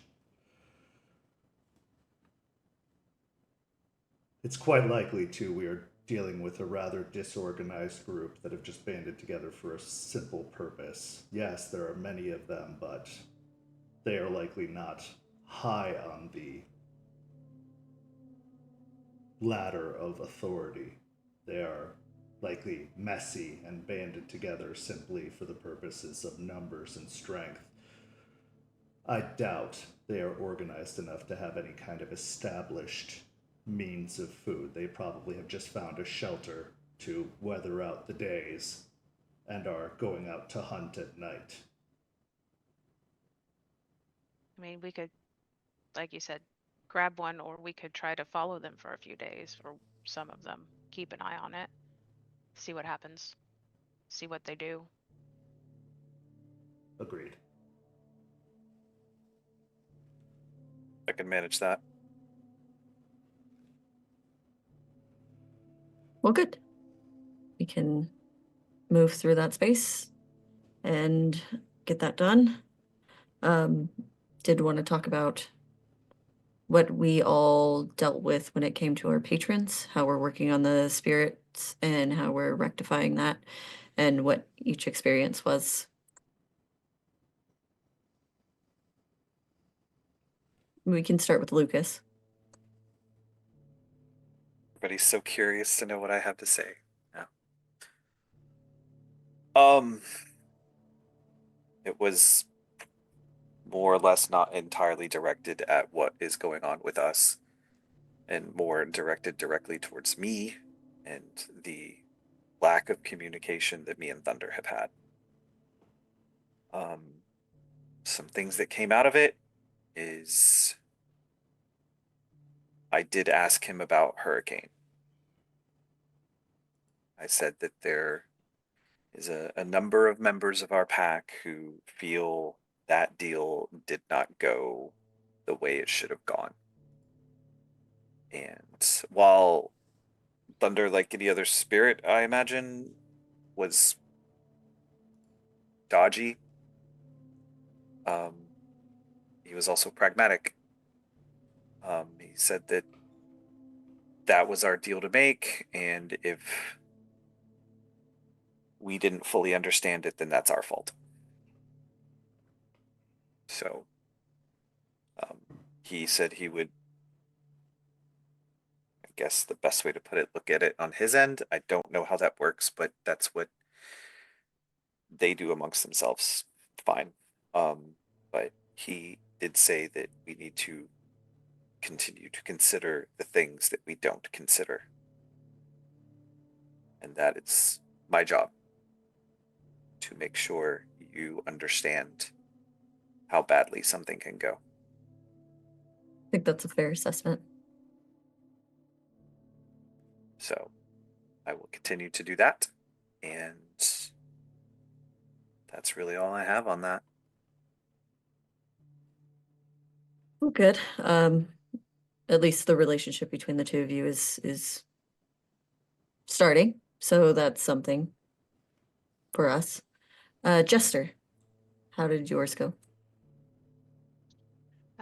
Pretty well, actually. Gonna be honest.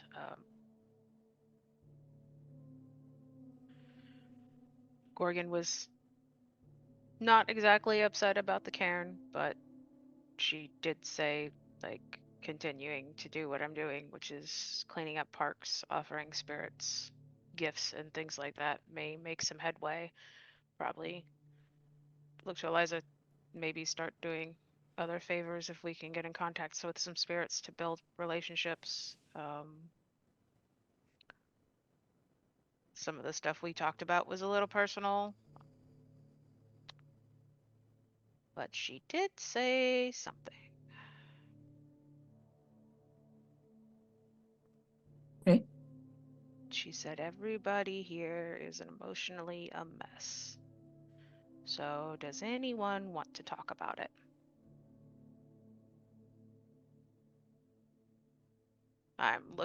I'll look at each of them like for a few seconds, but longer on Aspen.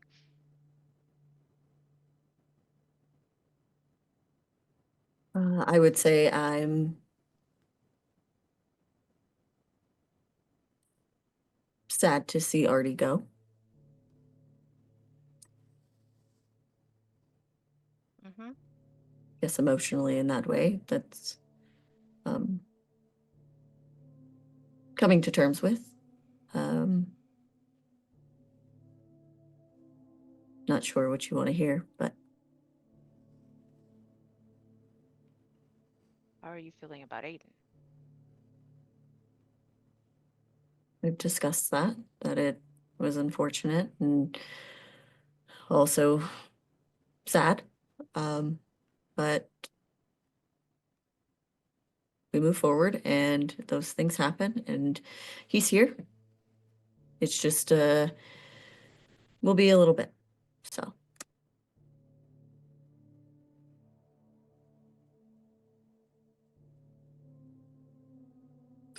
That's it. That's it.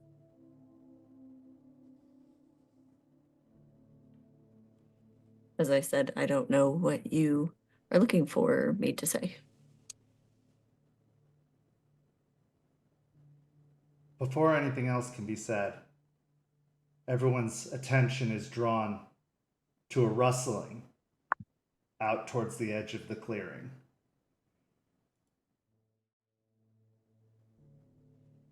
Without a roll necessary, everyone's eyes are drawn to a figure who breaks the edge of the clearing, a stranger that nobody has seen before. A man, a young man, dressed in I'm guessing a leather jacket. Go ahead and describe yourself, Dreams. He's wearing a black jean jacket, black shirt. He's got some cut up blue jeans, and then he's got some black Adidas shoes on. He's wearing a backwards trucker's hat. He's got short black hair, trimmed beard.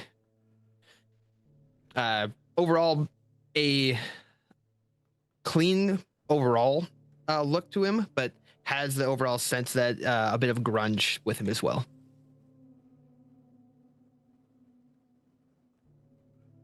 Almost immediately, Charles springs up.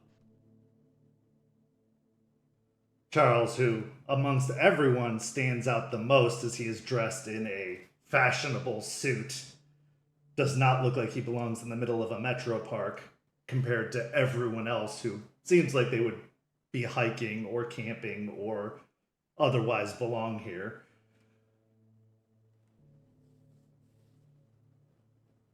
A nice place you guys got. Is there something I can help you with? Sir, are you lost? No, no. Wow. This place is really cool. Sorry. I'm looking for an Aspen or a Jester. Any of you? I'm Aspen. What can I help you with? I'm Jester. Okay. My name's Jason. Friends call me Jace. Uh, sorry for intruding. That was not my intent. I'm really taken back by this place. I'm assuming tall guy there's the no nonsense guy. What can I help you with, Jason? Yeah, Jason's fine. I've been sent by a mutual acquaintance of ours to help with some things that have been let go, things that haven't been attended to. If I could step up to, so I'm not having to shout, if I could walk up and not get jumped by that guy. We're pretty busy at the moment. Do you want to speak plainly so we know what you're doing here, please? Yeah, you guys have let the spirits go, and I have been sent by Rat to fix the mess ups that you guys have done. I am Jason Thorne, also go by Dreams and Decay. I'm here to clean up the mess that you guys have left behind. Good. Thank you. Come sit. You're welcome. Charles looks towards Aspen, very concerned, but doesn't say anything, his brow furrowed. I'm gonna look over to Charles and just kind of like nod my head towards him to kind of like keep close to him.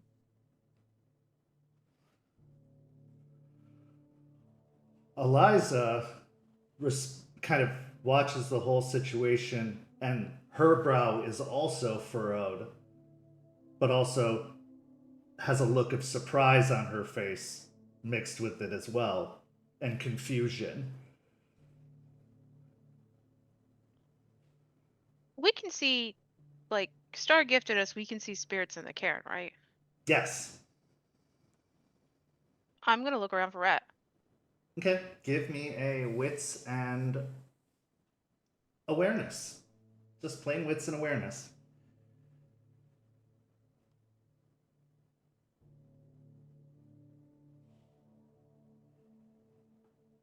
Just to make sure I'm still at 1 rage, right? Mm-hmm. Okay.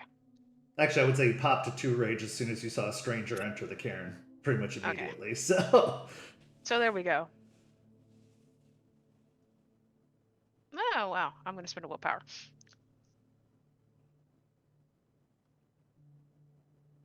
Mm, 3 successes. Okay.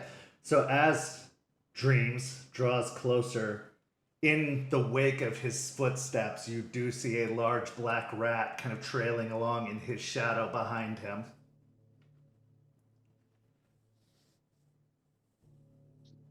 I'll give him a smile and a wink. He pops up above the grass line and kind of gives a little smile with his little buck tooth, like,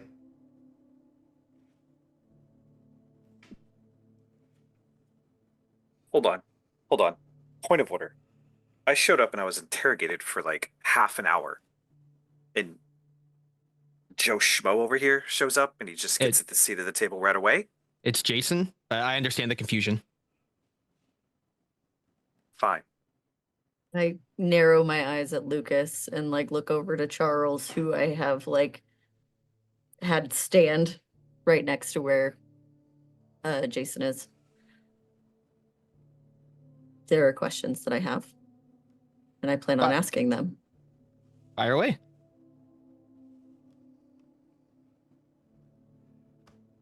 Who sent you? Rat. Just Rat. Well, Rat reached out to me. He told me there were some issues going on here. Said that things were not being tended to. Him and I have a pretty good relationship. So as the other side of that relationship, I agreed. Got here and see what he's talking about.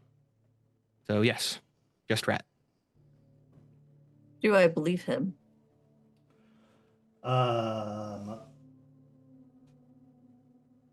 Considering the large, massive black rat that comes into view, walking kind of as he sits down, comes into view next to him, yeah. Okay. Where did you come from? Came from up north. Where exactly? Oh, we want like details. Okay. Came from You're in Columbus. our territory, so yes, I would like details. Fair enough. I'm from Columbus, Ohio. Where are you from? Idaho. So pretty far from here. Not a lot of this happening here. Most of us came from somewhere else. So, yes. Okay. How long have you been here? Pushing about 2-3 weeks now.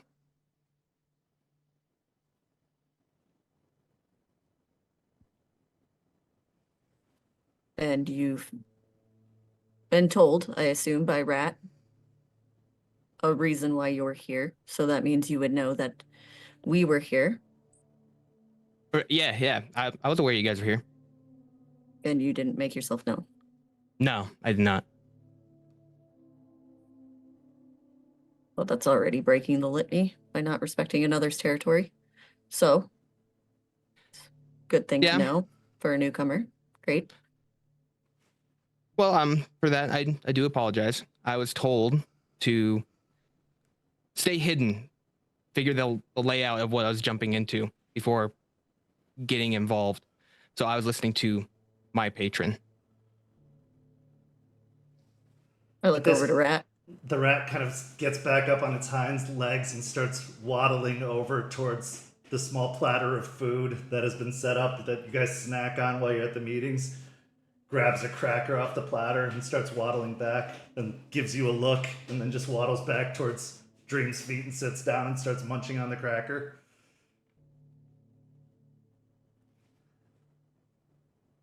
Wanted him to fit in.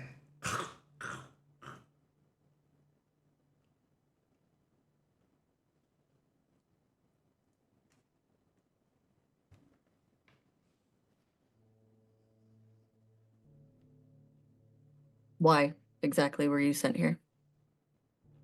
I believe I answered this, but I'll say it again. The spirits have not been tended to. They are very upset with the current standing that this pack and Sept have left them in. I don't think I need to go into detail on the things that have happened in the past, and they feel like they're being ignored. They are wanting someone to be able to speak for them and speak to them. Nothing against you guys as a whole, but that side has been lacking. That's why I'm here. Well, how much do you know about that information? Because if you're going to be educated, I'd hope that you'd be educated properly. So how much do you know? I know about the Caern. I heard about that. The understanding about the hurricane. I know that there are different things that have been done. You look over towards Jester. That are someone is trying to make good terms with the spirits currently, but others have not made any real effort other than talking to their patrons recently, which is a good spear point, but not enough to actually thrust in and take care of the problem. But you guys are stepping in the right direction. That gives finger guns over towards Jester, like, pew. Thank you for the encouragement of a stranger. I appreciate that. She'll turn to Lucas and Jester. Feel free to come in with questions that you have.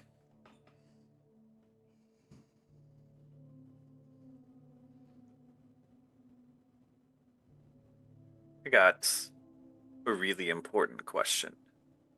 Jason, right? Jace or Jason? We're not friends, so Jason will work. That's fair. Guardians or Reds? Guardians or Reds? It's a simple question. Guardians. Yeah, I'm going to retract everything I just said. He's good for me.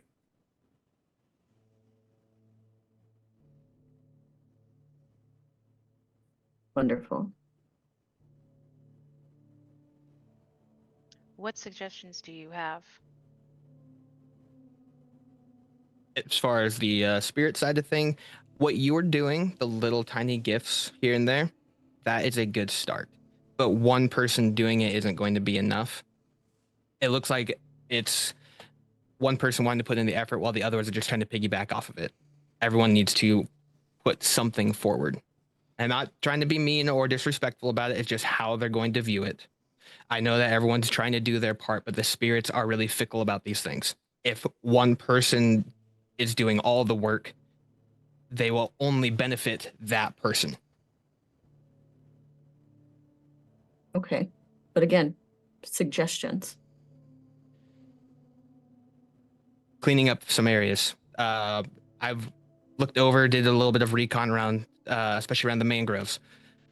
It's really dirty. It's really messy.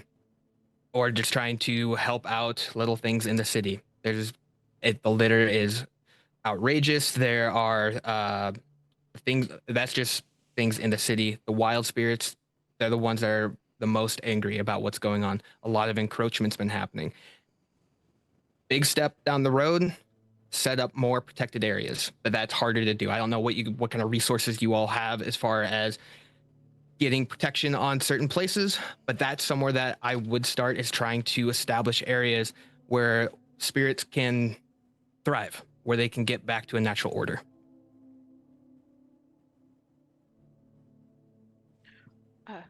Kent, while he's talking, I'm gonna like lean and like glance at Rat and just be like, favor? Point to him? Okay. And I'll mouth it, I won't actually say.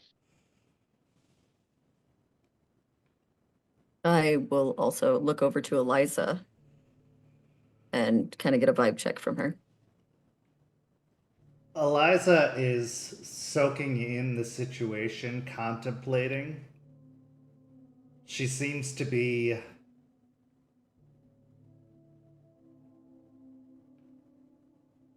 considering everything that's being said, processing all of the information.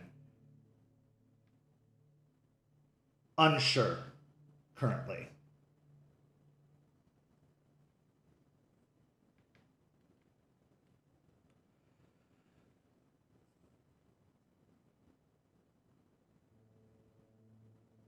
Mr. Thorne.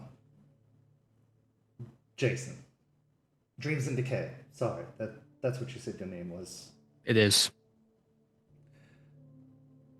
How long have you been studying with the spirits? Looking about 2-3 years now, but as far as like practicing, my first year was rough. I had a hard time understanding it, to be completely honest. It's quite a lot. Yeah. My my way of doing it, especially as a bonar, I don't know if I established that part, is a little bit different than how others do it. I use the things around me to try and benefit the area. I try not to go out and add to what is already currently there. You like to repurpose the materials that are already available rather than supplementing. Correct. It just creates a bigger mess, and just adds to the overall clutter that is around. So trying to understand that, because my biggest thing is trying to find things that are broken and fix them and make them better. And there's a lot of things that are broken here, but they're not meant to be discarded. They can be remade. Did you want this assignment? Initially, no. I was reluctant to actually come down here. When I was first... Oh, sorry. No, please. When I was first told or shown this place, it was a bit scary, to be honest. I was shown trees and rocks being choked out. I saw these giant skyscrapers screeching, but they weren't made from metal or anything. They were hands wrapped around each other, reaching. And then just Weaver and Worm and Wild Spirits constantly in this turmoil, this fight. But the Weaver is trying, but the Worm here it's strong. It's off balanced. So I didn't want I've dealt with a few things where I'm from, but I haven't seen anything like this. And so I didn't want to come down here. But I was put through a test in a way. And that kind of gave me a little more confidence in coming down here. Thank you for your candor and for the honesty. I do appreciate that. I assume that you have at least been given some information, whether from your patron or others, about the state of things here in advance of the associations this Sept has, perhaps even about myself. I know that you don't speak for the nation, but overall, not too much that actually been disclosed on you. Sorry, I didn't catch your name again. Eliza. Eliza. No, not too much that you've been given on you.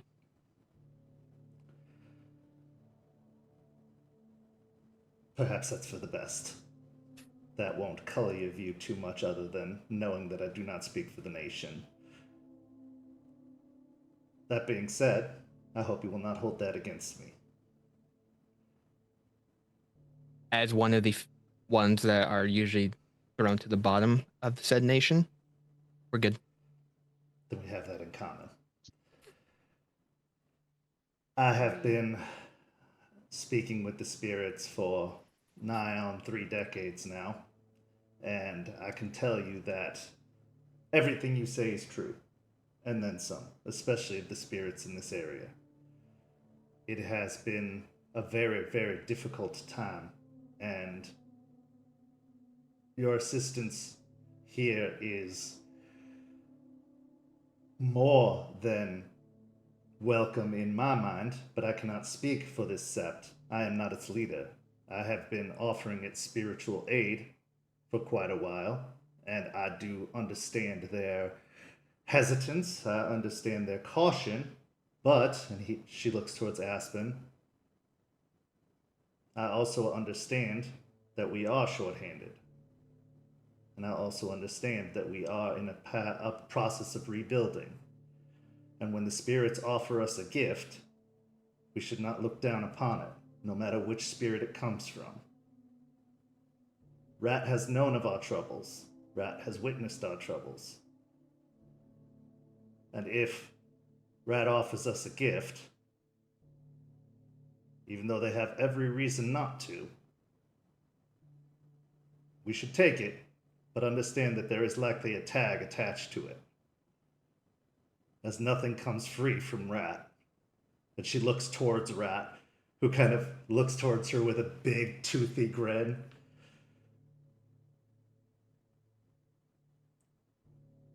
Dreams. May I call you Yes. Dreams? Absolutely.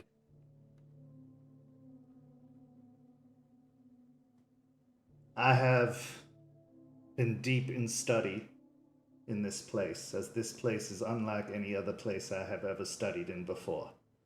It has caused me to be more absent than I've ever been as a spirit speaker.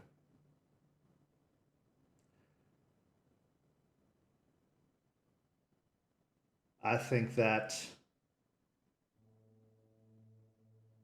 if you can offer assistance and guidance to this sept and to this pack,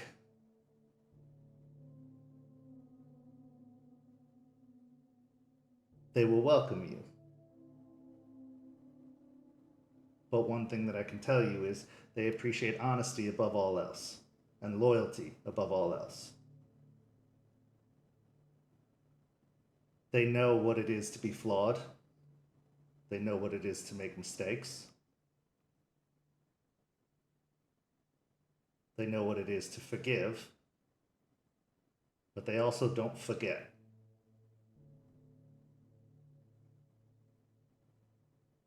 Everyone has their secrets, certainly. But they do not use those secrets to hurt one another.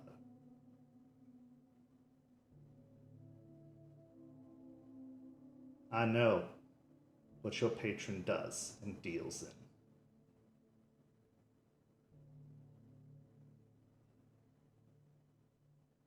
Thank you, Eliza.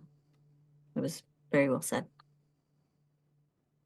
As for what she had to say about us accepting you, I would not be a good leader if I didn't interrogate you, especially you coming in unannounced into our territory and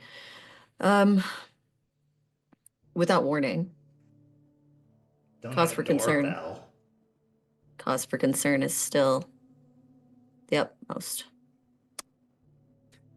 Look No. over to Rat.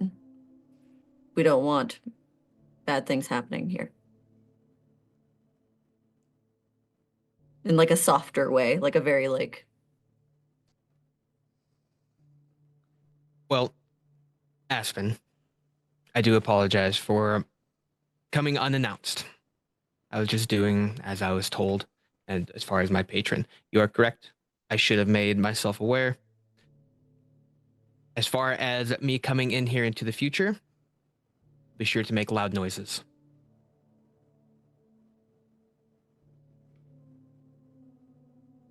Good. With that, Jester, Lucas, I'd like to get your thoughts. Charles as well.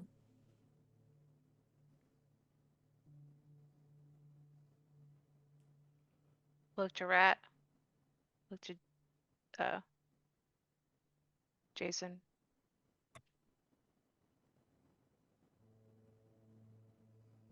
We need a theurge. He is nation. And favors are not owed to Rat. Rat's still been helpful. Pretty much more than a lot of other spirits around here. Especially since everything happened with the old Caern. So,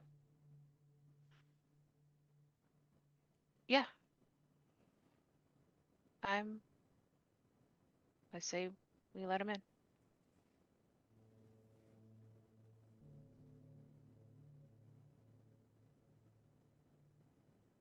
Well, yes, we do need a theurge.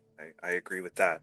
It is less important to me to acquiesce to what we need, and it is more important to me of the character of a person that would come in here. And while some people, and he'll glance over at Aspen, may think my question was stupid, in fact, the fact that you picked the Guardians shows that you've been a Guardians fan for a long time and stayed one, despite the fact that they changed their name from a very problematic name, which shows you have dedication, loyalty, and good judgment to me. So, you keep that in mind while you're here, and we'll be good.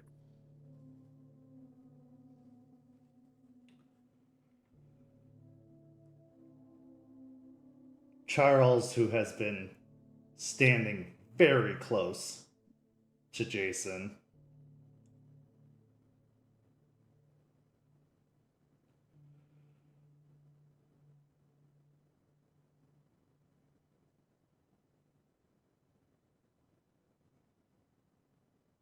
as Jester said, he is nation.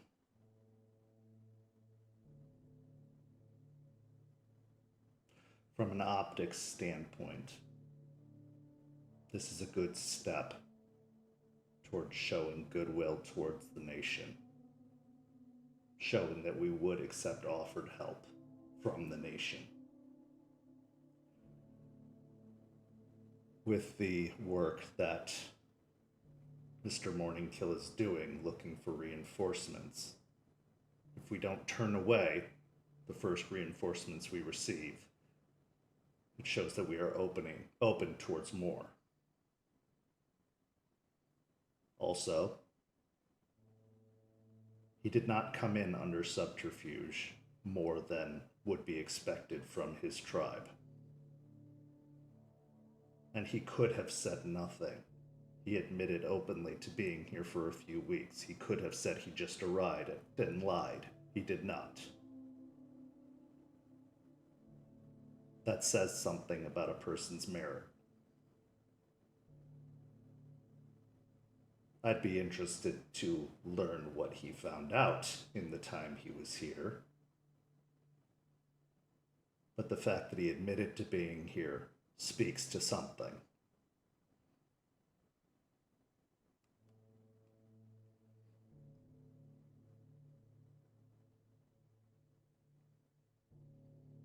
But words only go so far with me.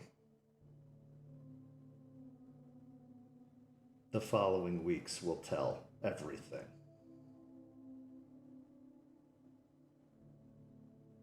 I'm willing to wait those weeks and see what happens.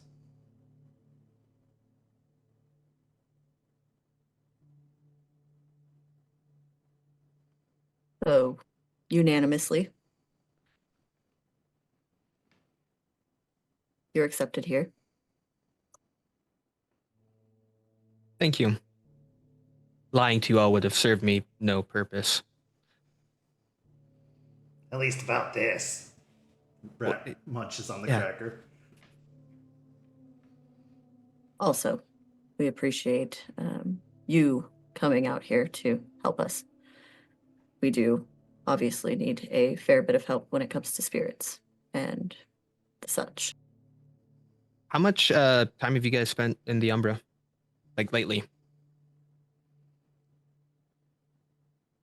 Well, technically we were there with our patrons. Any work in the Umbra? Let me clarify. Have you guys done anything additional on the Umbral side of things? Charles and I have been patrolling the Umbra. Okay. So you guys have made a presence known on the other side. Some, but not as much as we'd like. Okay. Aspen, if I may give another suggestion. You may. Just routinely making a presence there lets the spirits know on that side that you care about them as well. And not just here. Because they do correlate, they talk to each other. Make good on both sides.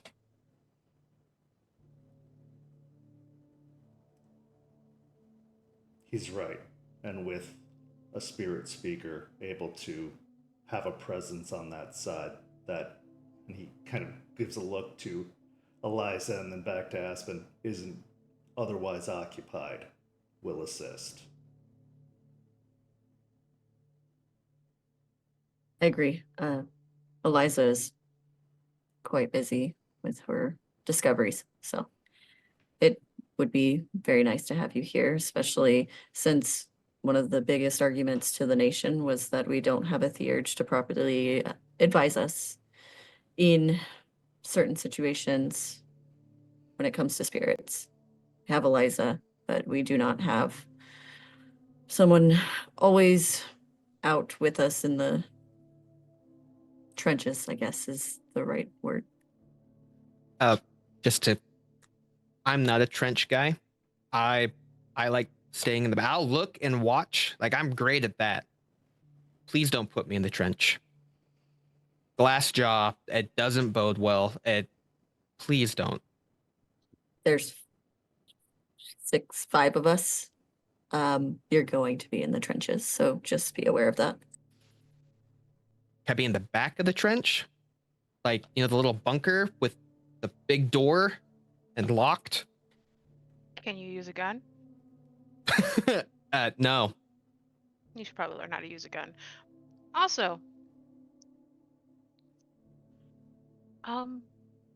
so you've been here for a few weeks. Do you know about the whole leech situation? I try to avoid. I know that they had a big big hit to them. Wouldn't really disclose on too much on what that part was, but I know that they're backpedaling currently. But as far as my concern was, I was looking more towards the wilds itself. The Weaver is crying as well, but the wilds are the one that are crying the loudest right now. So I haven't spent too much time. I love the city. I'm a big city guy. But the wilds are the one they're calling. But if you Okay. want information on something, I'm not a bad guy to call on it. See, okay, so they did experience a hit. That was us, by the way. We took out the biggest threat.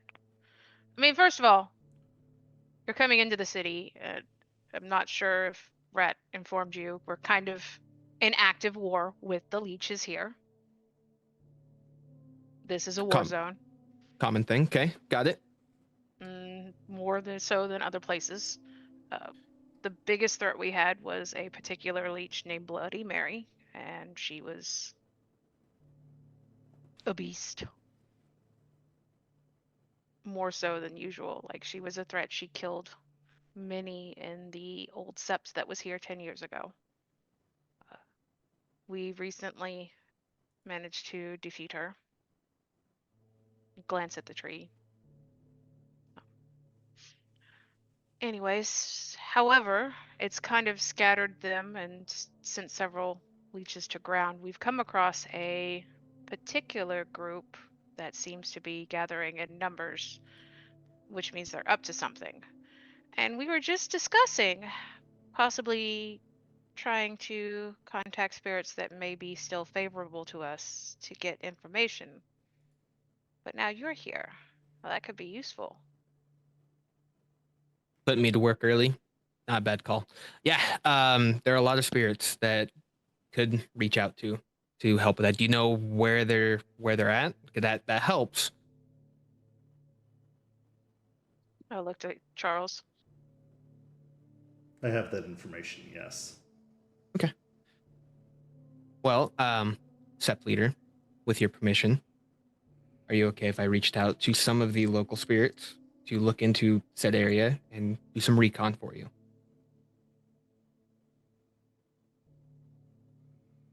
I think that could be acceptable. I'd like you to have someone else with you. Any of you particularly quiet? Looks over to Lucas. Yeah. Spirits aren't really my thing, man, but I'll tag along for that. Sounds like a gas. We'll make it your thing. We'll work on it. We'll get you there, buddy.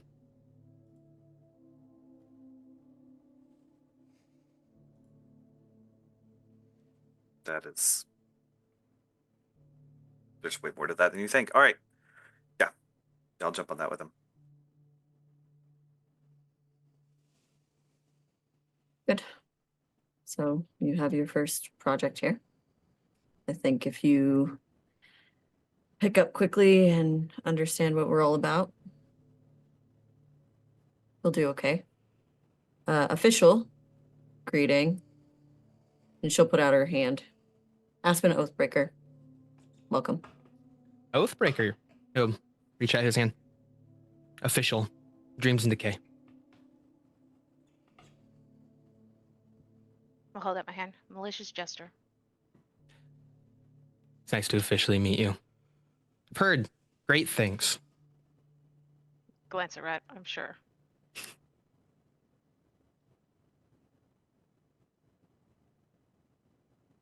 Lucas will give a nod and say, "You're gonna hear people gripe about me, but you've already heard it." So yeah, Lucas, just plain Lucas. All right. Plain Lucas. Heard a couple things. There's more. I'm sure.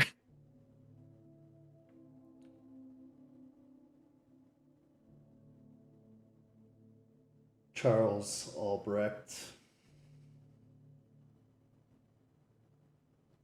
My hand's dirty. I hope that won't offend you and you'll stretch out his hand. It's fine. He shakes it. And Eliza actually walks over. Eliza Ross, I look forward to working together. She actually offers a hug. I'm a hugger. You know what? I haven't had a hug in a while. Yeah, bring it here. You look like you give a good hug. She gives a great hug. You smell like dandelions and chamomile. How did you know? Good nose. And she actually reaches down and gives Rat a scratch on his head.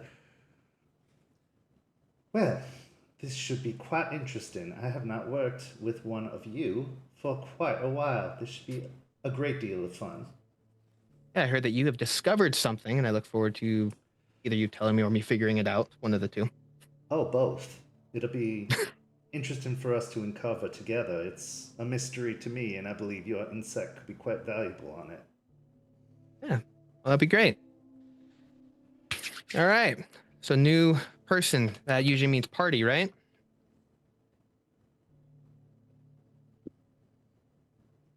We could go party. All right.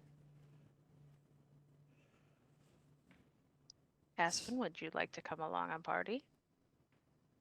Come on, big boss. Let's go. Drank beer with me when I showed up. It would be breaking tradition. We wouldn't want to do that. I probably shouldn't. I can catch you all in the next one. Come on, I got Got a lot. got a little place. Just in the works of getting it set up. It'll be low key. Have one beer with me. Just one. I will have one beer and then I'm done. But because of tradition, I'll do it. All right. No drinking and driving. That is my one rule, among others. I'll drive, Charles says. You're a liquor guy? I won't drink tonight. I'm not going to pressure you. He is gonna make you take off your shoes before you get in his car, though. Is that a joke? Well, I got my own ride. I'm good. As the pack heads off to initiate their newest member, there are a mixture of thoughts and feelings and emotions, but a lot of possibilities. For with a new theurge, a lot of new avenues open. While there was a long goodbye said, a new hello brings new paths, new opportunities, and new stories to be told. This is where our story for tonight comes to a close, but not without one last scene. As the pack heads off and Eliza remains behind, Rat continues to sit, finishing off the last of his cracker. Eliza looks down to Rat and she says, I like him. Where'd you dig this one up?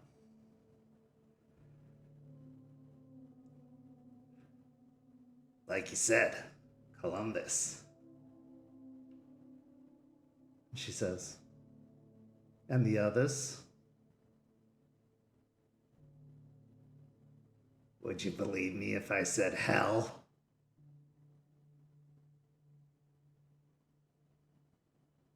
And that's where our story comes to an end. Thank you so much for watching. We'll see you next week at the same time on the same channel. Go follow St. Pete on all of the social media down below. We are very active on all social media, so go check out all of the amazing memes and stuff we post all the time. There's a lot of great content, but this Saturday, you're gonna want to be right back here at 9 p.m. Eastern for After Dark's return, because our first guest for for the return of After Dark is none other than Justin Achille, longtime writer for World of Darkness. He is coming to join us to answer all of our World of Darkness questions, but also to talk about all of his current projects that he's got going on. You won't want to miss it. It is an amazing opportunity that we have to talk to him. So come back here for After Dark on Saturday at 9 p.m. Eastern. It's a must-see event. We're very, very excited to have him here with us, so don't miss it. Come back here. But for all of these amazing players, I'm Ken. Thank you so much for joining us, and we'll see you soon. Have a lovely evening. Thank you for watching. Good night, everybody.